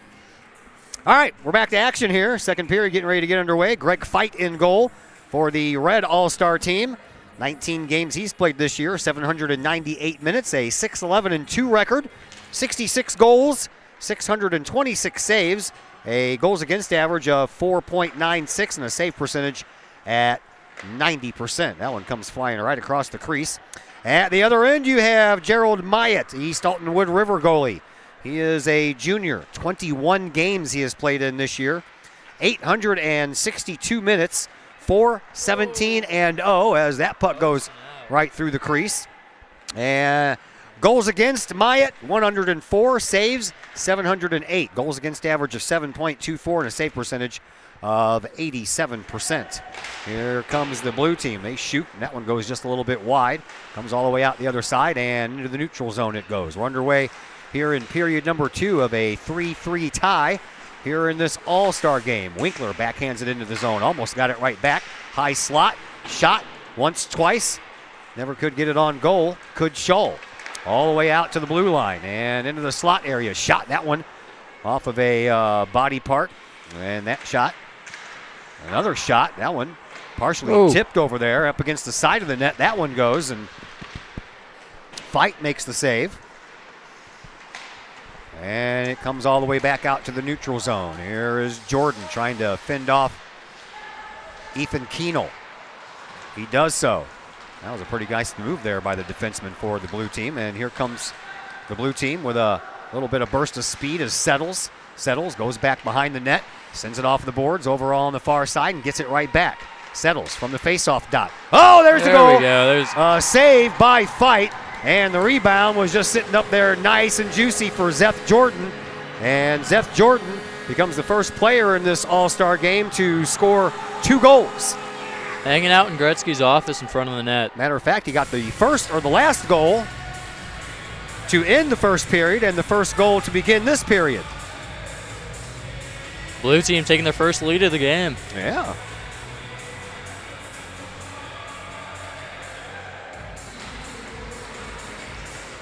Glenn Bennett and Eric Denny out there for the K-Hawks. All right. Let's see if we can get a little bit of that Collinsville mojo happening here.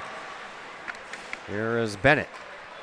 Oh, picked off. Yeah, that was a bad pass. A chance and no good there on that try by Ty Ferguson. Ferguson sends the puck all the way over to the far side. And into the far side face-off circle it goes before it ends up back behind the net. Red team takes it over from there. Sends it up the far side dasher boards. Now over here to this side. Red team's got an opportunity. And a pat. Well, man, right into the glove of Myatt. A blistering shot there from Bobby Scott from Granite City.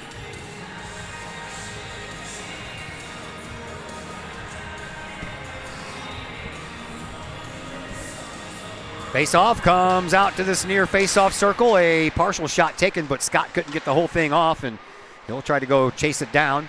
Bobby Scott does and sends it out, but Ferguson's the one who finds the puck, and he'll send it right back to where it came from. It'll come all the way around the boards, over here onto this near side elbow where it's picked up by the red team. And with the puck is Tannen Nenninger. And they try to set it up. They pass to the high slot, but no one there wearing the red jersey. But there's a turnover. They got numbers going the other way, does the blue team. There's a shot, and that one is a save, and it comes out here to this near side. They had a guy wide open coming up that side, too. There is Ferguson once again. Ferguson chases it down into the corner, but Bobby Scott, he's the one who comes away with it, but he couldn't thread the pass. And yeah, looking for that one. Yeah, he was had his head up looking for somebody to pass it to and never could connect with that stick blade. Oh. Wipeout. Hutchinson just tripped over the red line. Ice is slippery. Yeah, it is. That's why they call it ice. Something like that. Another loose puck and another chance for the Blues team. Ferguson shot and a save by Fight. And the rebound comes all the way out. Red team takes it over. They'll come up and trying to zigzag his way through a bunch of defenders. Does so. Man, oh man. A glove save over there by Myatt. And that was some nifty skating over there by Colton Thompson of Alton. Yeah, that glove is hot right now. 11:17 left to go here in this second period. Red team out shooting the blue team 12-11, but the blue team has the advantage on the one part of the scoreboard that matters the most. That's the score, 4-3. Back behind the blue team's net, the puck goes. A little trip. You're not going to get a penalty call. Oh, both these referees are like, I don't have to raise my hand. I don't have the orange stripes. Free night of pay. Yeah. Puck popped up into the air and sent back to the blue line. Saved over there by the red team. Tanner Bettis goes to chase it down over in the far side corner. Puts on his brakes, trying to get rid of Tucker Jeffries out there, who's got him pinned up against the boards. They need to get that puck moving. Back there so long, he could have broke out a picnic lunch.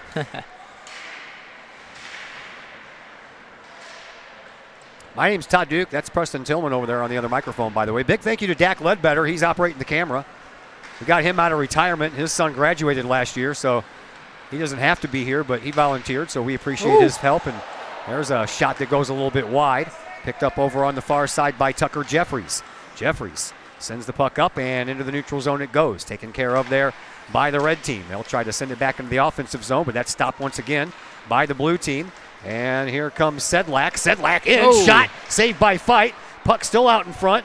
And the blue team keeps it in just a little bit longer, but the red team will send it all the way down the ice. They're going to wave off icing. Jeffries will chase it down and backhand it right behind his own net. Picking it up over on the far side is Dylan Sedlak. Sedlak sends the puck into the neutral zone. Jack Perez, he'll try to get down there first, but Fight said, nope, I'm going to go ahead and take care of this puck myself. And then Fisher comes away with it. Foster comes away with it and sends it over to the far side. And back into the neutral zone we go. Oh, that was a good kick from the skate up to the blade. That was by Carricker. Carricker's a good player. Yeah, leads the leaderboard for MVCHA. Sure does. But you want to know who's right behind him? Tanner Bettis. Yep, that's right. Just by a couple of goals. There's a shot and a save by Myatt. I don't even think he put the glove up, but I think it hit him in the shoulder, actually. And a loose puck picked up by Frank Rhines of Triad. He'll send the puck. Oh, all the way down. That one almost caught Fight off guard. Yeah, I don't think any of us saw that one go into the net. Yeah. There's a loose puck picked up by Carricker again. He's got a couple of defenders to get around, and Ludwig, he'll ruin that opportunity. Ludwig, back behind his own net, will send the puck up here along these near side boards. Picked up by Scholl. Scholl, he comes up with a burst of speed. Centers it, just past the stick, though, of Wyatt Owens. Back to the blue line it goes, and now into the near side corner. Banked off of the boards, but Scholl, he comes up with it. That hits a couple of skates. Ludwig finds it, sends it back behind the net.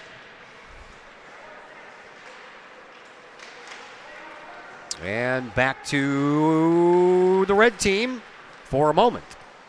There's Lawson Bell for Alton. Bell back behind his net. Sends it up to Keck. Keck with a backhander off the high glass, but not out. Ludwig keeps it in. As the ice has been tilted. Keck behind his own net. Trying to chase it down over there is Windmiller. Windmiller got the puck out there in just around him right at time, but put it deep. No one back there to keep it going, but we got some tired skaters out there, so both teams want to make a line change, and that'll open up things here just a bit. Red team trying to get it out. They do so into the neutral zone, but a nice pickup there by Scholl. Scholl skates around with it in the high slot area for a moment. Puts a shot on goal right into the glove of Greg Fight, and that'll stop the clock with 7:23 left to play here in this second period. 4-3 in favor of the blue team. Yeah, blue team got that one goal and then continued the momentum throughout that little shift, I guess. Keeping the puck in deep. Face-off comes out to the right of Fight. A shot, and Fight makes another save, and he'll swallow that one up as well to draw another whistle.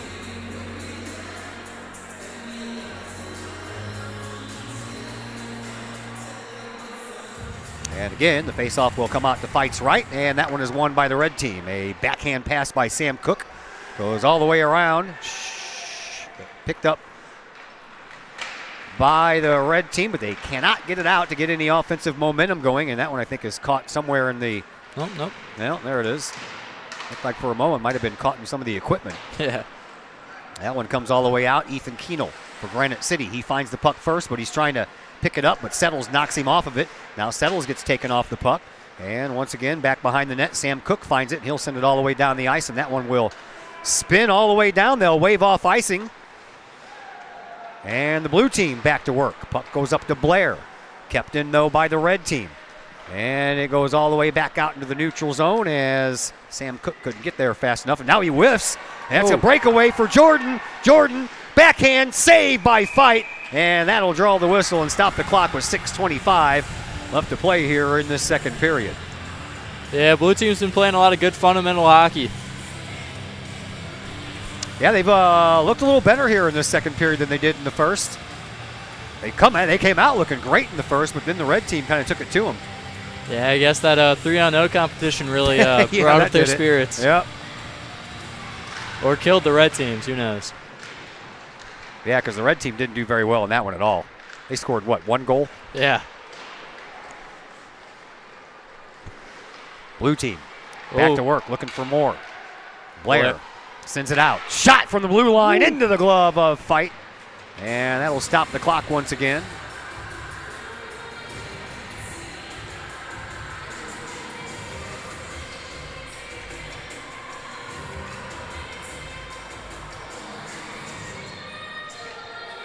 So with two goalies already, one goalie already played and one playing now, that'll mean Michael Atkins for Granite City and Ezra Ford of O'Fallon will be the final goalies in the third period when we get there after the second skills competition comes up.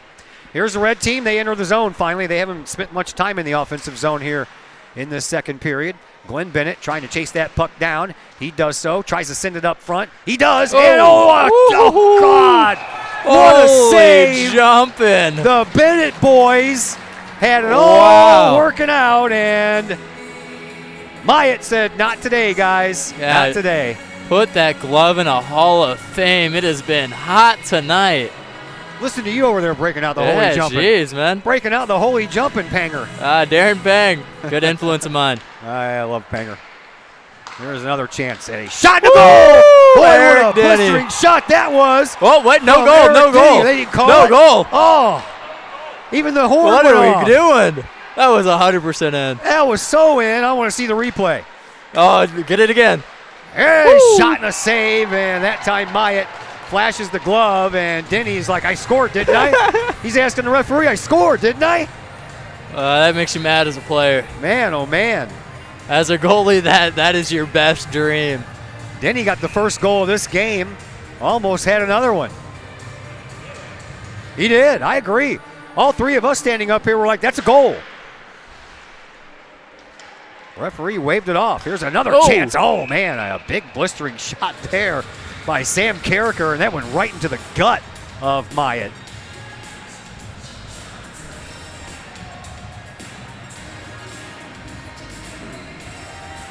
Well, I tell you what, we've seen some good goals scored, and we've seen some great saves, too. And that last one there by Myatt on the Bennett brothers was probably the best one of the night so far. Yeah, hockey's a scorer's game, but you got to give some love to the goalies here and there. Oh, yeah. Blue team trying to take over. Red team trying to keep it in. They do. Carricker, he'll send it all the way into the corner, but no one back there wearing that red jersey to help out. And that puck comes to the center red line, and it's picked up by Sedlak. 3-on-1. Oh, puts a shot on. That was off of the stick of Nathan Young of Belleville, and it fluttered right over the shoulder of Fight. Blue All-Stars have a 5-3 lead.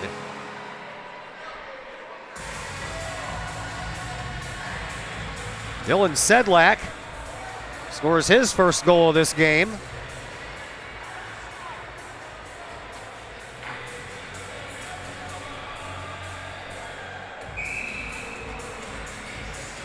And it comes with 4:45 left to play here in this second period, and a 5-3 lead by the blue team. Well, I guess now we're calling offsides. Are we now? We can't call goals, but we can call offsides.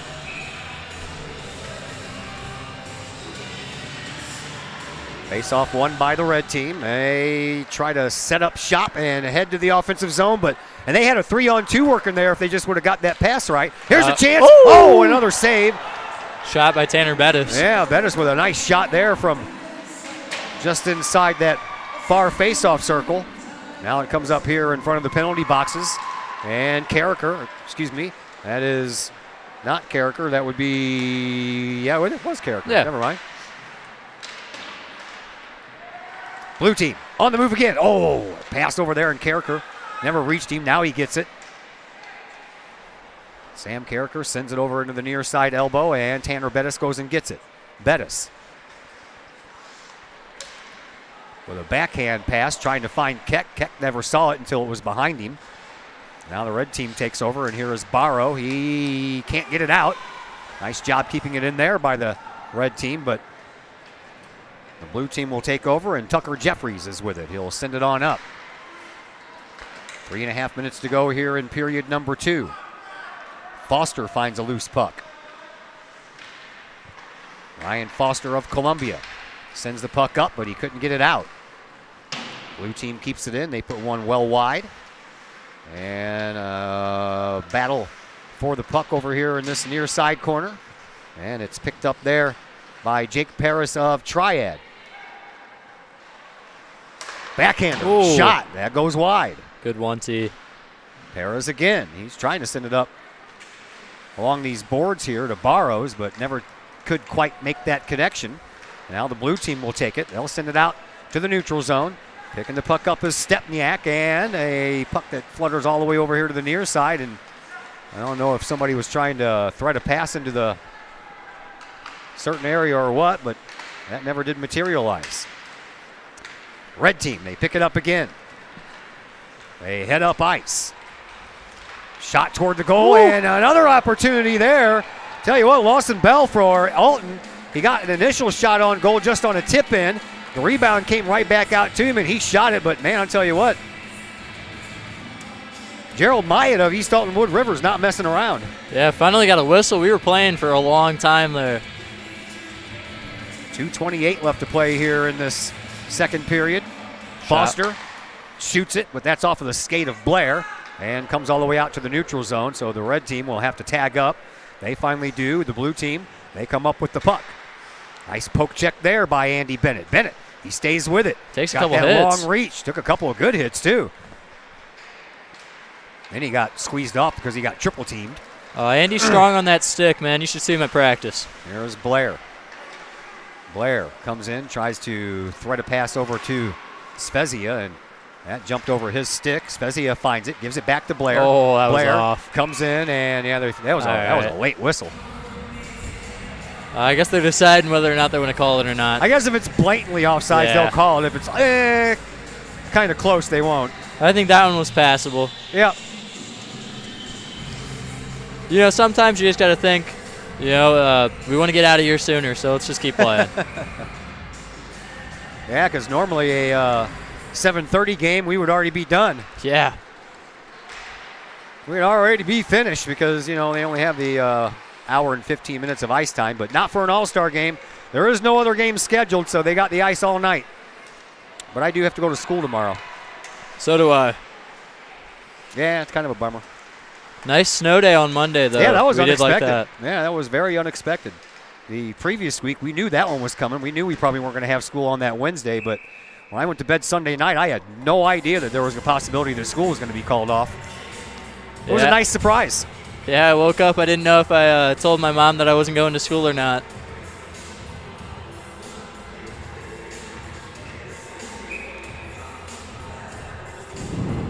Well, apparently the school district called everybody at like 5:30 in the morning. Well, I don't wake up until 5:45, so I woke up and I'm like, I got a missed call? Who called me overnight? Then I saw it was Unit 10. I'm like, oh, that means there's no school then, right? We are down to the final minute to go here in this second period. Ooh. We had 6 goals scored in the first period, 3 by each team. Only 2 goals scored here in the second, and both of those have belonged to the blue team, and the blue team has a 5-3 lead, and they're about to make it another one because, yep, there you go. There, Yep, you saw that one coming a mile away, man. That was Graham Smith of O'Fallon that scored that goal.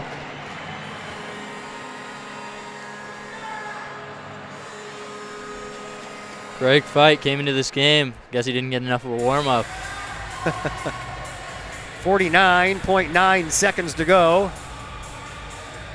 And the blue team has extended their lead to a 3-goal lead.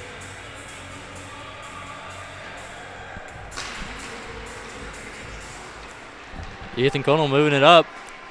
Red team would like to get a goal before this horn sounds here at the end of this period.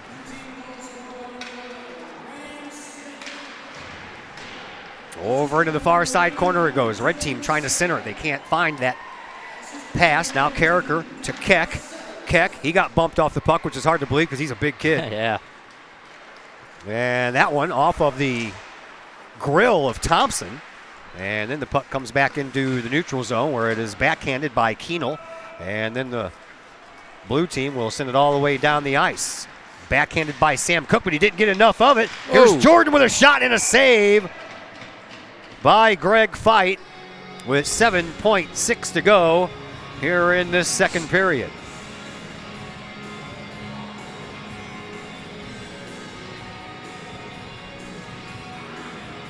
Wish they had the target practice like they do in the NHL skills. That would be fun. Bring out some fans on the ice. Yeah. Win a car. Yeah, there you go.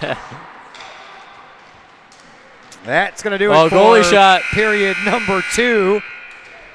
6-3, the blue team came alive in that period, to say the least.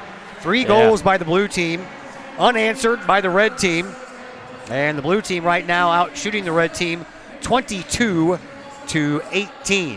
All right, now they're going to break the Zamboni out and resurface this ice for the next set of skills competition and for the third period. And during this next set, we only have 2 competitions to go through. The agility relay, which is 6 skaters per team, and then the breakaway relay, which is 4 skaters per team, and that will include all of the goalies as well. We will go ahead and take a break, and when we come back after the Zamboni does its thing, we will pass along to you the rules of the agility relay, which will be the first skills competition coming up when we come back from this timeout on the K-Hawk Sports Network. Lakeside Roofing in Collinsville. Let the professionals at Lakeside Roofing protect your most important investment, your home or business. Have the elements taken a toll on your roof system? Notice a leaking roof? Maybe it's time for a free roof inspection. Regular maintenance can extend the life of your roofing system by 10 years or more. Lakeside Roofing is your winning team for commercial and residential roofing systems. Lakeside's all-star professionals have installed, repaired, and maintained hundreds of roofs on both sides of the river. Call Lakeside Roofing today at 618-344-2800 or 314-241-5253 or online at lakesideroofing.com. Lakeside Roofing, celebrating 50 years of serving the metro area. Choose experience, choose Lakeside. Looking for a little bite to eat in a nice, friendly establishment before heading out to a game? Look no further than LC's Pub in Caseyville. Just blocks from Collinsville High School, LC's Pub is the pub of choice for K-Hawk fans, before, after, or even during K-Hawk games. LC's Pub features a wide variety of traditional bar food like burgers and fries, chicken wings and chicken strips, appetizers like pepper jack mac and cheese bites, fried pickles, and green beans. Plus they have salads, fish, shrimp, and more. LC's Pub also features an outdoor patio, a gaming room, weekly poker tournaments, and a pool table, plus enough TVs for all the sports fans. And LC's Pub shows K-Hawk games live as well as Blues and Cardinals games. LC's Pub, 605 North Main Street in Caseyville, right across the intersection from All Pro Tees. Call for carry-out orders at 618-855-9007 and on Facebook at LC's Pub. LC's Pub, K-Hawk fans' pub of choice. Projects in and around your home can be daunting and overwhelming.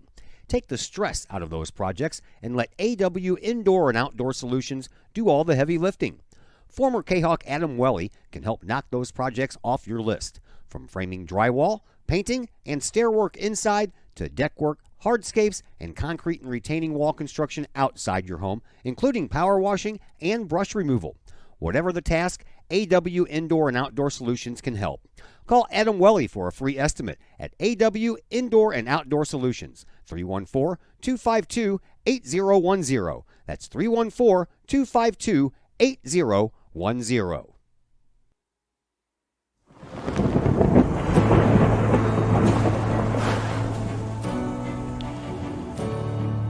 I couldn't ask for a better agent, for a better company. In a time like this, in a disaster where you have no idea where to start.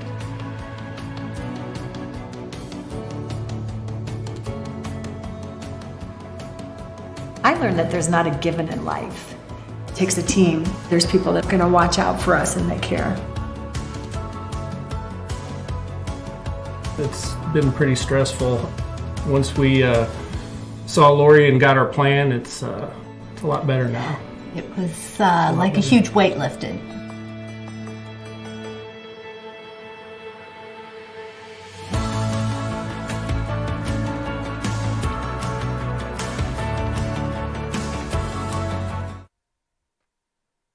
In Collinsville, call Scott Allen at 618-346-1500.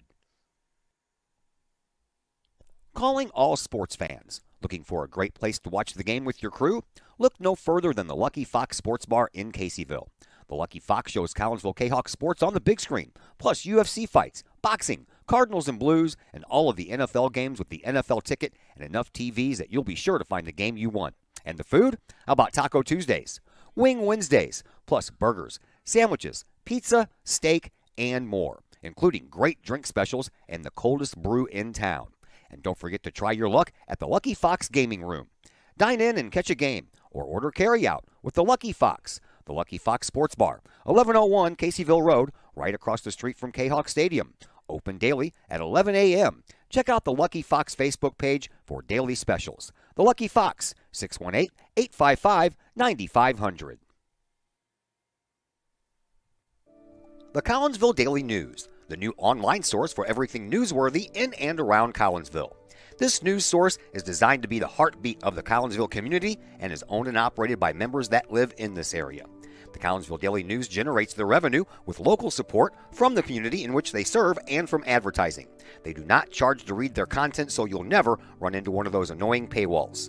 Not only that, but the Collinsville Daily News offers free classified advertising. You have items you want to buy, sell, or trade? It's free to post. Wedding or engagements announcements, as well as obituaries, all free at collinsvilledailynews.com. Plus, they have the content that matters most. Collinsville news you need to know, coverage of K-Hawk sports, and a keen eye on city news. The Collinsville Daily News also has an event tab that allows you to find out what is going on in and around the region for you and your family, the heartbeat of the community. Helping readers make sense of an increasingly chaotic world. Check them out at collinsvilledailynews.com on social media sites Facebook and Instagram. The heartbeat of this community is the Collinsville Daily News. Todd Duke here, proud member of the Collinsville Educational Assistance Association. Whether you call us teachers' aides, paraprofessionals, or educational assistants, it all comes down to one thing: taking care of students. More importantly, your student. Yes, we are there for the teachers, and we help them in any way possible. But our goals are in line with our teachers, in that we want to see our students succeed at not only being a student, but well beyond that as we ready them for the world outside of the classroom. We are Union Strong. We are K-Hawk Strong. We strive to help students reach their potential. We are the Collinsville Educational Assistance Association. Go K-Hawks! Are you looking to update the appeal of your home's interior? Look no further than Hayden Interiors, LLC. Hayden Interiors, LLC is owned and operated by former K-Hawk graduate Nick Hayden. Hayden Interiors, LLC will help you get that new look that you want for your home.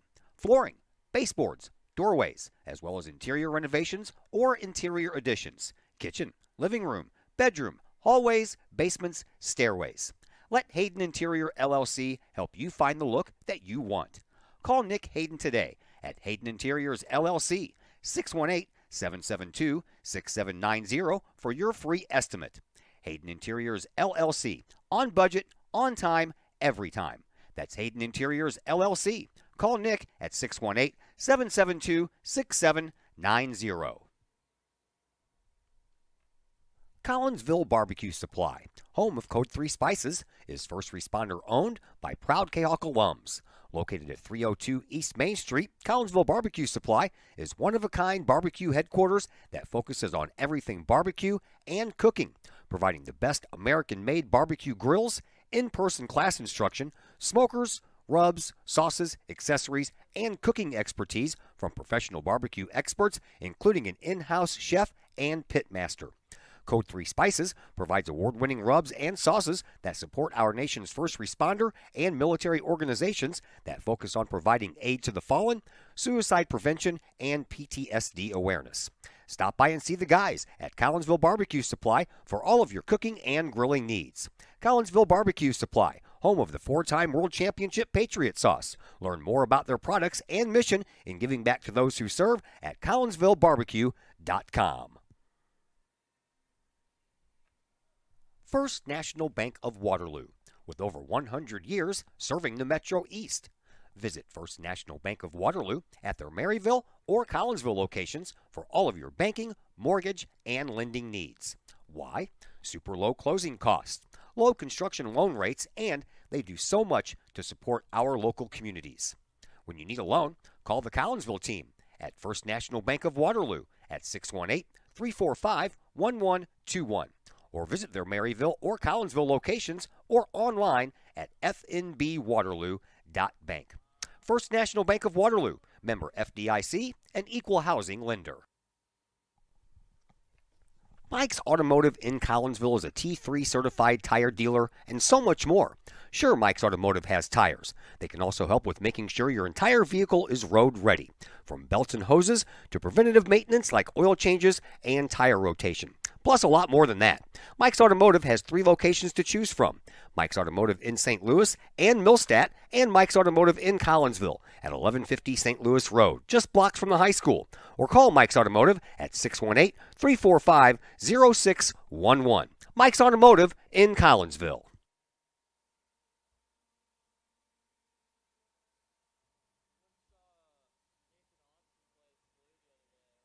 Hello, everybody. This is Mike Ogle with Ogle Auctions, and we hope you are enjoying tonight's game, and go K-Hawks.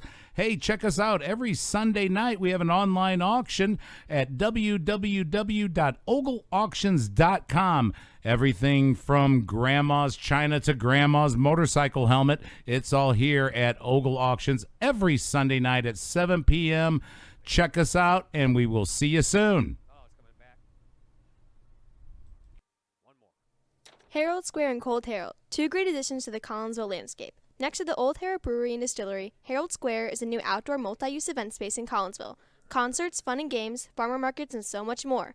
Herald Square, a great space for Collinsville's future. And, just off the square's turf, Cold Herald, old-fashioned scooped ice cream gelato, house-made recipes, and premium sourced product. If you're over 21, ask about the good stuff at Cold Herald. Watch Collinsville grow. Herald Square and Cold Herald, 2 great new additions, only in Collinsville, Illinois.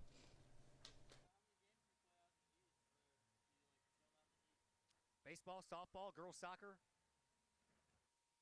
All right, once again, we welcome you back to the McKendree Recplex. 2 periods in the books as far as the game goes. And the blue team right now holding a 3-goal lead over the red team at 6-3. The red team outshot the blue team in the first period 11-8. Blue team returned the favor in the second period and outshot the red team 14-7. So right now, the blue team has the shot on goals advantage 22-18. And as you see, they are busy setting up some cones out here for the next skills competition, which is the agility relay. The agility relay, each head coach will select 3 forwards and 3 defensemen. This will be a 6-man relay alternating between the 3 forwards and the 3 defensemen, with the defenseman going first. Both teams will skate at the same time. The skaters begin the relay from behind the red goal line on the whistle or the buzzer, whichever they're going to use here. The referees are, they were back. Well, they're in the penalty box. That's where they need to be. The skaters begin the relay from behind the red line. The defenseman will skate the entire length of the ice backwards until he crosses the goal line on the opposite end of the ice. He will then pick up a puck and then complete the agility course as designated by the orange cones that are being placed out there right now. The skater and puck must go around each cone. If the skater loses the puck, he must retrieve it and complete the rest of the course from where he left off. When the defenseman completes the course and crosses the starting goal line, the next player in line, which is a forward, will sprint forward the entire length of the ice, retrieve a puck, and then complete the agility course around the cones. The next player in line cannot begin until the previous player crosses the starting goal line, and this defenseman forward cycle continues until all defensemen and all forwards have completed the course. The scoring on this, the team whose 6 players completes the entire course and crosses the starting line first is awarded 1 goal. In case of a tie, each team will select 1 skater, and it has to be one of the original 6 that was out there, to go head-to-head to determine the winners. Skaters in the tiebreaker will skate forward for the tiebreakers. Everybody got all that? Everybody good to go on those rules? Yeah, thankfully I'm not out here for this one because I am totally lost. Well, from what I understand, the defensemen have to skate backwards first, then pick up a puck, and then skate forward through the cones. Then the forwards get to go forward, pick up a puck, and then come back, skating through the cones. And after all 6 skaters have done that, whoever, of the final of the 6, whoever crosses that finish line first wins. These guys are all-stars for a reason, so hopefully they'll be able to pick it up better than I do. Yeah.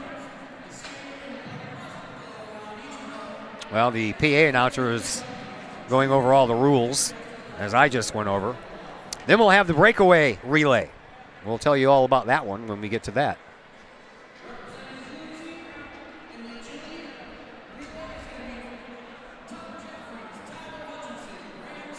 Red team took 2 of the 3 skills competitions last time. Hopefully they can continue that here. Yeah, they didn't do very well on that last one, though.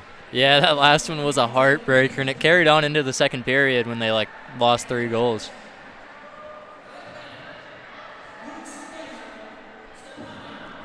Okay. Looks like we are just about ready to go. I think each team has had the explanation. Collinsville's got some representation as Tanner Bettis and Glenn Bennett are out here for this one. Young, Petrick, Keenel also out there for the red team. Jeffries, Barrows, Prater, Owen, Smith, and Hutchinson out there for the blue team. No goalies involved in this one. This is purely just forwards and defensemen.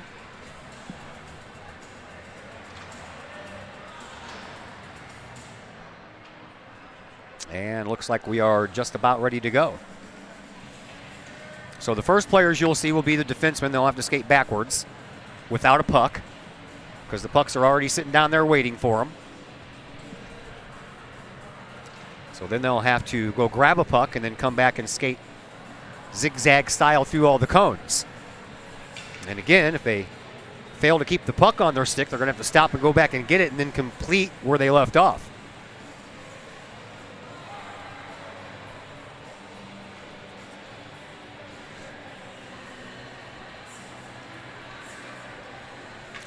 How have things been under the first-year head coach, Craig Duffy? Oh, they're good. Head coach, he came in this summer. He brought in a lot of new stuff with our warm-ups and our cardio. And so we've been able to get a lot better due to that. All right, here is Glenn Bennett. And he is up there against Jeffries as they both skate backwards. And Glenn picks up the puck first as they skate around the cones. Right now, Bennett has the lead. Let's go, Glenn. And Bennett will cross that line first. So here comes one of the forwards, and this is Tanner Bettis for Collinsville. Tanner's got a long stride, so he's able to get down the ice a lot faster. He's already got his puck, and he's on the move through the cones. Right now, the red team has the advantage by about the length of the offensive zone. So skating backwards with it now is Nathan Young and Graham Smith for O'Fallon. Young already across the blue line. Now the red. While Smith just now gets to the red. So if the red team can keep this up, they'll win this competition. Yeah, red team brought some new life out of the locker room. This is what we wanted to see. That is Dylan Petrick of Belleville for the red team. He's already down there. He's got the puck. Barrows just now got the puck, and he starts heading up. Not as much speed from Petrick as we saw from Bettis, but he's still getting the job done. Yeah, I'm seeing blue catch a little bit of a lead here. There. Defensively, here is Ethan Keenel of Granite City. He's got some speed going backwards, man. Yeah, this is the red teams to win unless they blow a tire somewhere. Yeah. Keenel already into the offensive zone. And the last one for the red team is underway before the blue team's Prater. Oh, he lost the puck, yeah. That hurts. Yep. Puck's still sitting there. He never did go back and get it, so he's disqualified. Owen's finishing hard, though. That's what you want to see. Yeah. There's Stepanek. Oh, he lost the puck. Now he's got to come back with it, and he'll cross the line first. So the red team will win that competition as Owens finishes up his portion of it, and that is the way that one comes to a close. So the red team has won 4 of the first 5. Did I get that right? No, 3. Yeah. 3 of the first 4 competitions.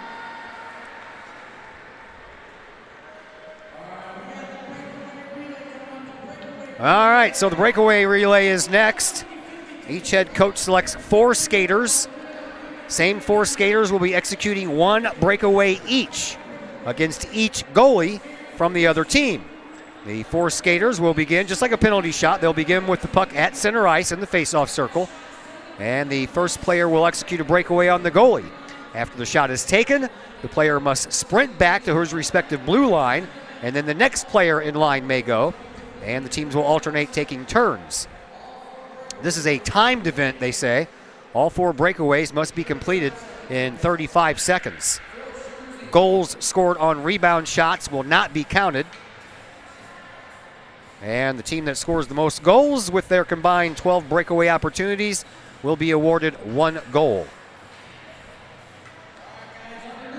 Yeah, this is a competition for you guys that like to dangle. You know, they got good hands. They can move the puck around. You know, hopefully get the goalie, you know, out of his crease and score an empty net. Well, I guess they're going to have to use the scoreboard above center ice here to keep track of that 35 seconds. It looks like it's set at 15 minutes or 15 minutes. Yeah, I don't know why they got it set at 15 minutes when periods are only 14.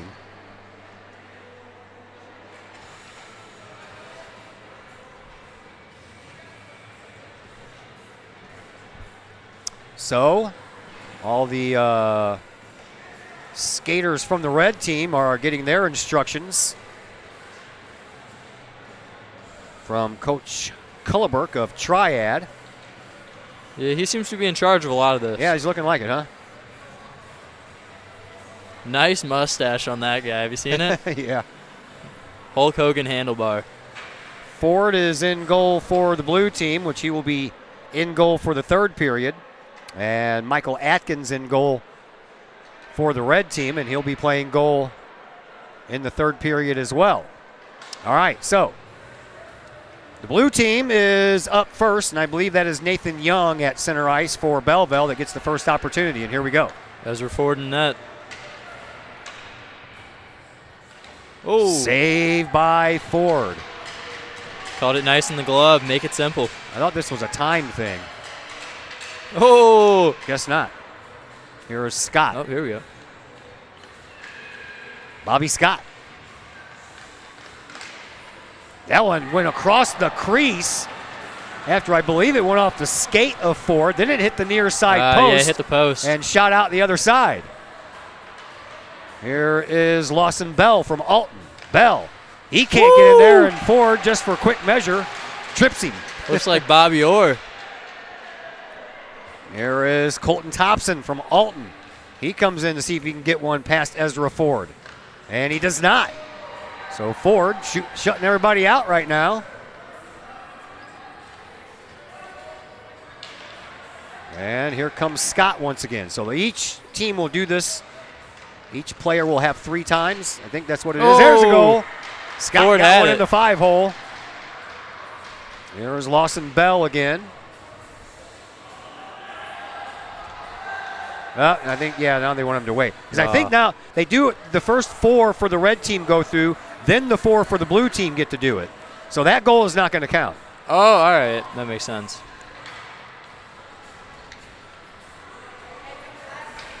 So they're going to go through this 3 times. Each goaltender is going to get a chance to 10 goal. Here is Ferguson for the blue team. Oh. That's in there. First shot. Last second shot. By Ty Ferguson. Beats Michael Atkins.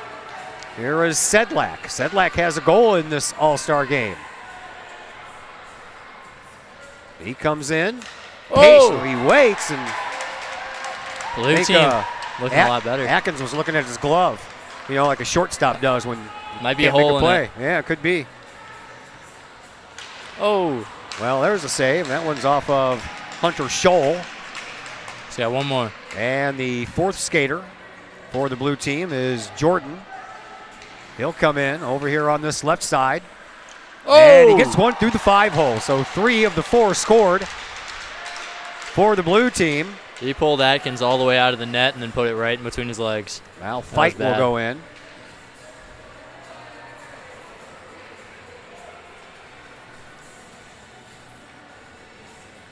Red team didn't get anything that first round, did they? No, they did not. Yeah.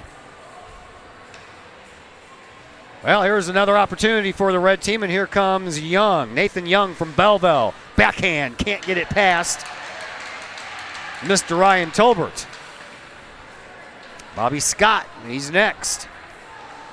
Tolbert comes way out, cutting off that angle. Woo. Oh, that's a nice move by Scott. So the red team on the board. Here is Lawson Bell. Bell, he'll shoot early.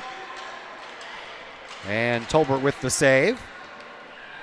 And here is Colton Thompson of way out. Yeah, he's way out into the high slot. Nope. Yeah. Nothing doing there.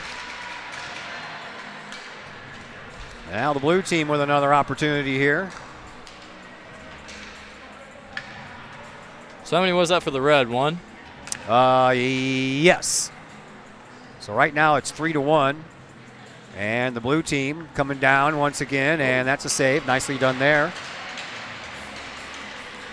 by Fight. Here is Sedlak. Sedlick? I think Sedlak. Sedlak, yeah, Sedlak. Sedlak. Oh, with the stick.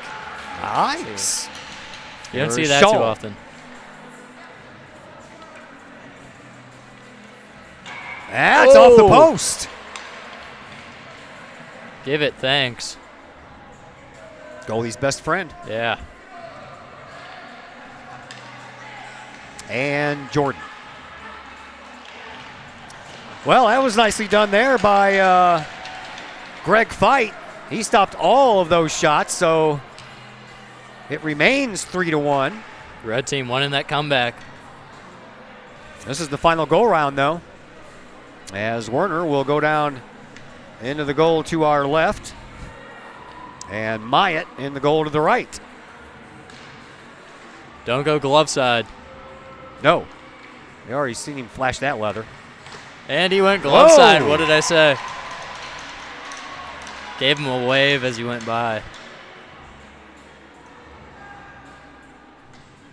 Here comes Scott.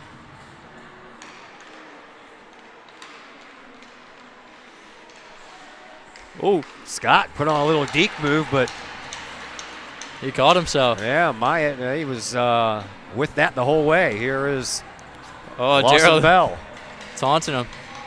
Bell shoots early, and that one is saved by Myatt. So Thompson becomes the last opportunity for the red team, and even if he scores this goal, the blue team's going to win this competition. Oh! That was a nice try. I meant to do that, one of those kind of things.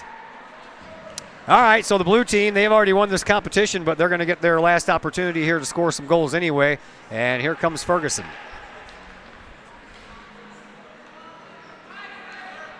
Ferguson. Oh, that was going five-fold, but yeah, just at the last moment, the glove came down. Sedlak, he's next.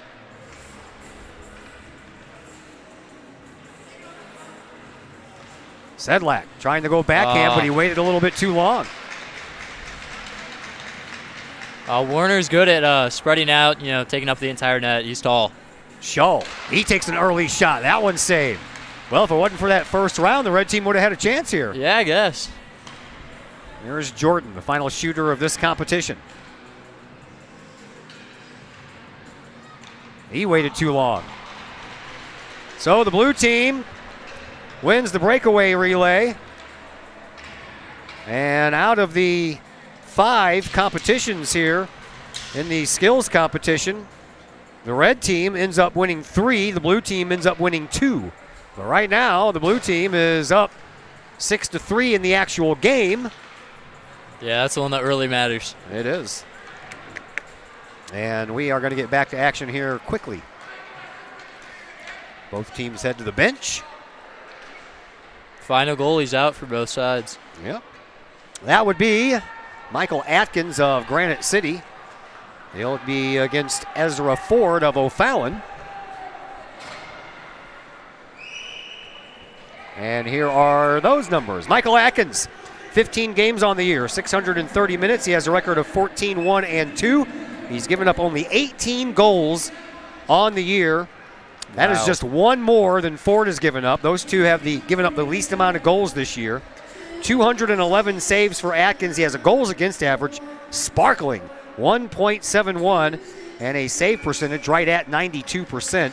Ezra Ford, he has played in 12 games this year, 504 minutes. He's 11-0-1. He has not lost this year. He's given up 17 goals, 190 saves, goals against average of 2.02, and a save percentage almost at 92%. We're underway here in period number 3. 6-3 in favor of the blue team. Red team with the puck. And they bring it in with Luke Stepanek, excuse me. Sometimes these guys go flying by you so fast you can't even see their names on the backs of their jerseys. Yeah. It looks like a blur. I'm just kind of going off teams. Yeah? Well, you know these guys a lot better than I do. I play with a couple here and there outside of, MVCHA. But Yeah. There is Jordan back for the blue team. He's getting pressured over there by Glenn Bennett. And the puck comes loose, and a shot from behind the goal. Those are always dangerous because the goalie could have it go off his backside. Here comes the Blues team. They had a 2-on-2, still do, but a little bit of over pursuit on the puck right in front of the goal. That, in a normal game, would have been a penalty. Yeah, definitely. Taken down in front of the goal like that. Here comes the blue team. They skate in. Shull goes over into the corner and gets it, but it's picked up over there by Sean Keck of Belleville. He'll send the puck all the way over to this side. Here comes Scott. Scott splits the defense. Got wheels. And he's going to put a shot on it. Well, he couldn't get it off. Never did get that shot off. Left it sitting right there in the middle. Andrew Winkler, he comes up with the puck. He plays for O'Fallon. He'll send it all the way down the ice. Played back behind the net by Michael Atkins. Atkins sends the puck up. Ritchie intercepts it. Too bad that wasn't Bettis, because Bettis would have been off to the races. Oh, yeah, he would. There's the blue team. They intercept. Very nicely done over there by Nathan Young of Belleville. Oh, here we go. Blue team brings it up. 2-on-2 again. Into the slot. Bettis shoots. That one goes wide and comes all the way back around. Petrick, he takes it at the blue line. Sends it back into the offensive players. Into the corner it goes. Red team trying to play a little catch-up. Tanner Bettis shot. That one saved. And the loose puck stays loose over on the far side. And the red team can't get out of their own way there for a moment. And Carricker tries to go get the puck. At the same time, Bettis was trying to get it, and they both kind of ran into each other. Here's Petrick again. He'll put up a shot, but that was partially fanned upon, and that one goes weakly to the near side post. Comes all the way out in front to the slot, and the blue team sends it all the way down. Coming out of goal, Atkins. He had to do that because, tell you what, streaking down was Ty Ferguson, and he almost got there first.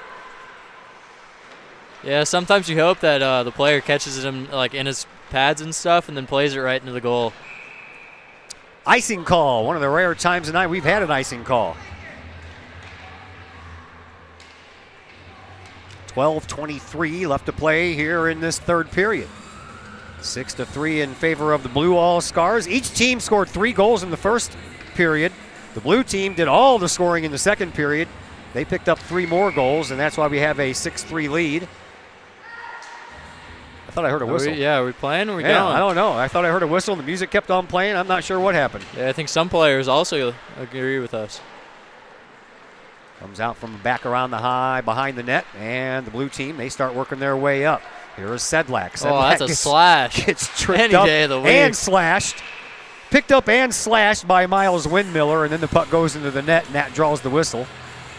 I have no problem, missing a couple penalties here and there in an all-star game, but when it's a slash, that could injure a player, and you don't like that. No. Not when you're getting ready to look at the playoffs right down the barrel of Yeah. a shotgun here starting on Monday.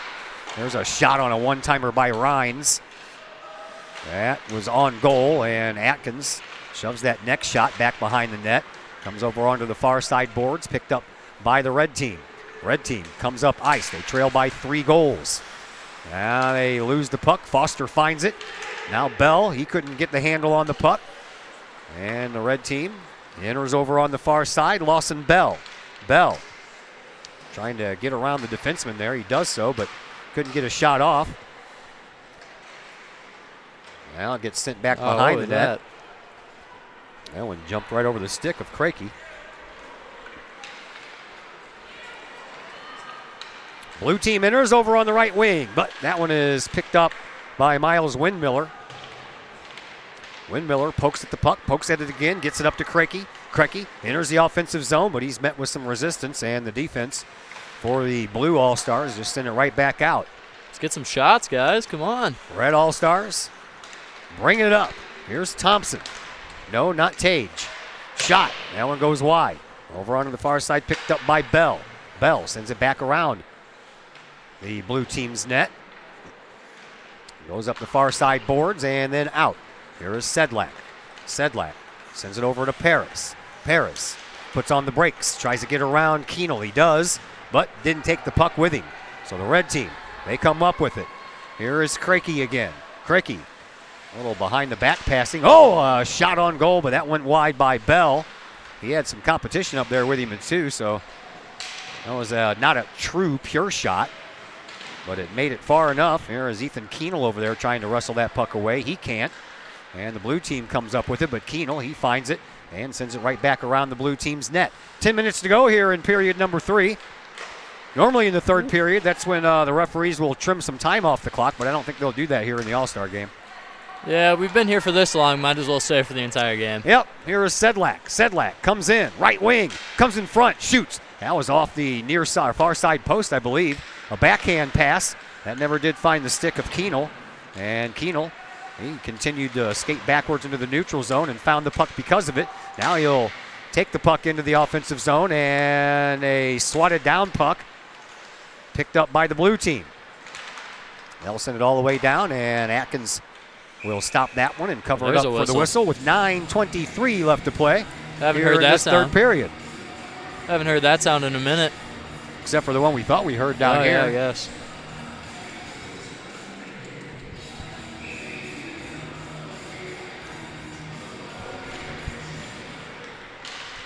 Shot, and that one goes right into the glove of Atkins. Well, we've been hovering right around 40 to 45 viewers for most of the night, but now we've hit the 50 viewer mark. So we thank you for spending some time with us here tonight. Hope you're enjoying it. Andy Bennett moving in there. There is Bennett. He swats at the puck, but that met a defenseman's stick.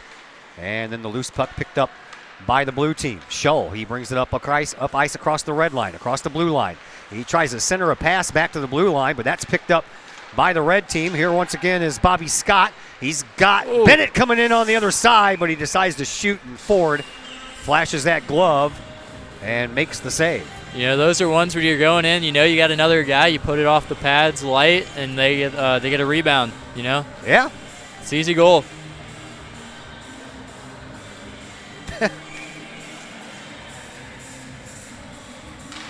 Face off, won by the red team. There's Tanner Bettis. Bettis trying to drive after that puck, but there is Ford who picks up the loose puck. What do we got going on here? Are they dancing? It's an all-star game, guys. Come on. Who's that? Blair and a little love. Yeah, Blair and Sam Carricker getting into a little tussle. Carricker wins that face-off, but he won it so good that it comes all the way out of the zone and back into the neutral ice where it's picked up by Blair. Blair with a shot. That one goes a little bit high. And the rebound comes out here to this near side. Jordan, he backhands it and back behind the net. It's picked up over there by the blue team, excuse me. Sure would help if they had blue jerseys on. Yeah. Here's Keck. Keck gets the puck up.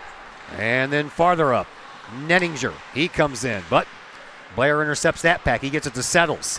Settles, he streaks up this left wing. Cuts to the middle, puts on a move, but he forgot to take the puck with him. Yeah, that's happening a lot here, guys. You're getting the puck stuck on the ice, I guess. Yeah. Jordan swatted that puck. Blair trying to chase it. He's trying to wrestle that puck away from Nathan Young over here in this near side corner, and that puck is pinned up against the boards and it isn't going anywhere anytime soon until it magically squirts out. Atkins almost got a stick to the face there. Comes all the way back to the blue line for Settles. Settles, he races it up along the boards, and he'll continue to chase that puck back behind the red team's net.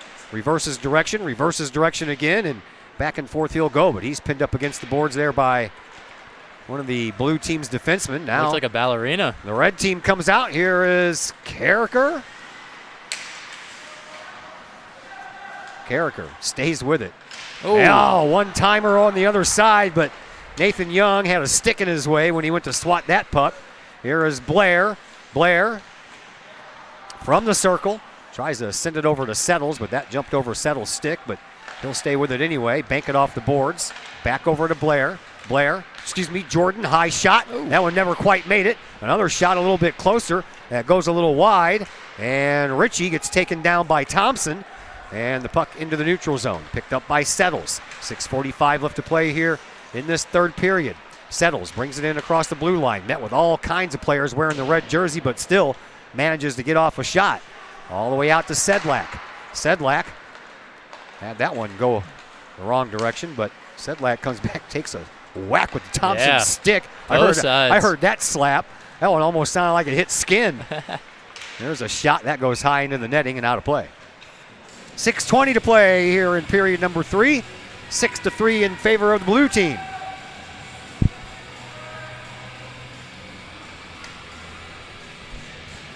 What's the matter there, Paul Horbenko? Did you think Nick was going to see your post and you decided to erase it? Paul Horbenko chimed in. He said, the coach for the red team needs to shorten the bench. Yeah, well, with us Collinsville K-Hawks, we have a short bench a lot of games, so I'm guessing these guys are very grateful to have some subs here and there, especially with this long game. Oh, yeah, I'm sure. Long night. I got here at 6, so I've been here for like over 3.5 hours now. Here's another shot right into the glove of Atkins. And he snapped that glove like he's done that before. 5:51 to play here in period number 3. Ezra Ford looking a little lonely on the other side of the ice. Hasn't been down there in a minute. Yeah, he's going over there and talking to some folks on the other side of the glass. Like, I'm sure if he would have done that during a regular game, this coach would be all over him. Oh, yeah. Ford will have to go back and play that puck. And the sophomore, I don't know what he's trying to do. A little too cocky there. Yeah, I think he was trying to get that puck on the blade of his stick and then send a screamer down. Trying to score one of those goalie goals. It's fun, but when you got a guy like Michael Atkins down on the other side, it's probably not going to go in. Nah, probably not. Prater gets it up to Hutchinson. Prater for East Alton Wood River. I think it's the first time I've called his name all game. Now a puck that's handled by Sedlak. He puts it down with his glove, takes a shot at the same time. Now a loose puck comes all the way out to the blue line. Blue team back at it. Sedlak shot, and Atkins, I think he knocked the puck off its moorings, though. Yeah, he was able to find that rebound in the air and get his blocker on it. That was a really good play. Yeah, I guess the net just moved a little bit. Didn't quite come off the moorings. Boy, that referee almost took that one off the head. Oh, Bobby Scott moving in. Here is Scott. Got the puck, puts on a move, but again, didn't take the puck with him. Sedlak comes in over on the far side. Leaves it for Hutchinson. Hutchinson was trying to leave it for Braden Ritchie, but 4-on-1 here. Ritchie kept on going forward. Here is a chance for Scott. He'll take the shot himself, saved by Ford, and the puck squeaks out the other side. Blue team trying to stay with it. Back over to Scott. Scott says the referee's in my way. Centers it. High shot, and that one was a little weak. No, we're out. There's a goal. There we go. I am not sure who they're going to give that one to. I guess the last one down there to touch it was Dylan Crakey. Yeah, I think he batted it out of the air into the net. I think so. I think Andy shot the puck, and then he batted out the air. I think Andy thinks he got it, but... Yeah, I'm not sure who they're going to give that one to. I'll have to wait for the announcement. Yeah, listening into that.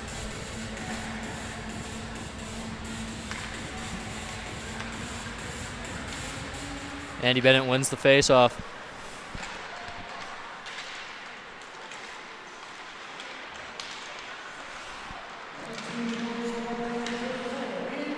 Well, they gave it to Bennett. Yeah, all right. I could have sworn that I could have sworn that Crikey hit it out of there. That's what it looked like from my angle. So the Red All-Stars get a much-needed goal. Brings it to a 2-goal deficit, but time is running short. We're down to 4 minutes to go. Yeah, now towards the end of the game, you can see the goalie being pulled and getting the sixth skater out on the ice. Oh, here we go. 6-4 blue team. Andy Bennett scores his second goal of this game, so he and Zeth Jordan have scored 2 goals each. Here is Shull. Shull, high slot, shot and a save by Atkins. That one pops up in the air like a Major League Baseball pop-up. Over into the far side corner it goes. Picked up there by the red team. Red team trying to skate it out again. And Bennett Sends it up onto the stick come on, of guys. Nenninger, and Nenninger. Yeah, that seems to be the red team story this game. Skate it in and then immediately lose it. Yeah, that's a shot on goal stopped by Ford. He's got his own cheering section behind him. 3:20 to go here in period number 3. 6-4 in favor of the Blue All-Stars. Yeah, we got 3 K-Hawks, Glenn Bennett, Eric Denny, and Tanner Bettis out there right now. Face-off comes out to the right of Ford and immediately shot on goal as the red team picking up play here. And here out to the line to Denny, over to Carricker. That's a formidable line there, man. You got Carricker and Bettis and Bennett out there. Oh, it was a shot, a one-timer by Lawson Bell. Almost found the mark. Another shot out front. Loose puck again, and it comes all the way out of the zone this time. And we're down to 2:50 to play. Bennett swats at it, sends it back. Here comes Tanner Bettis. Bettis. That's Eric Denny. Excuse me, Eric Denny. I saw the there we go. Shot in the goal. That one's by Carricker. And Carricker gets his first goal of this game. All of a sudden, it's a one-goal contest. Assisted by both K-Hawks on that line. Sam Carricker.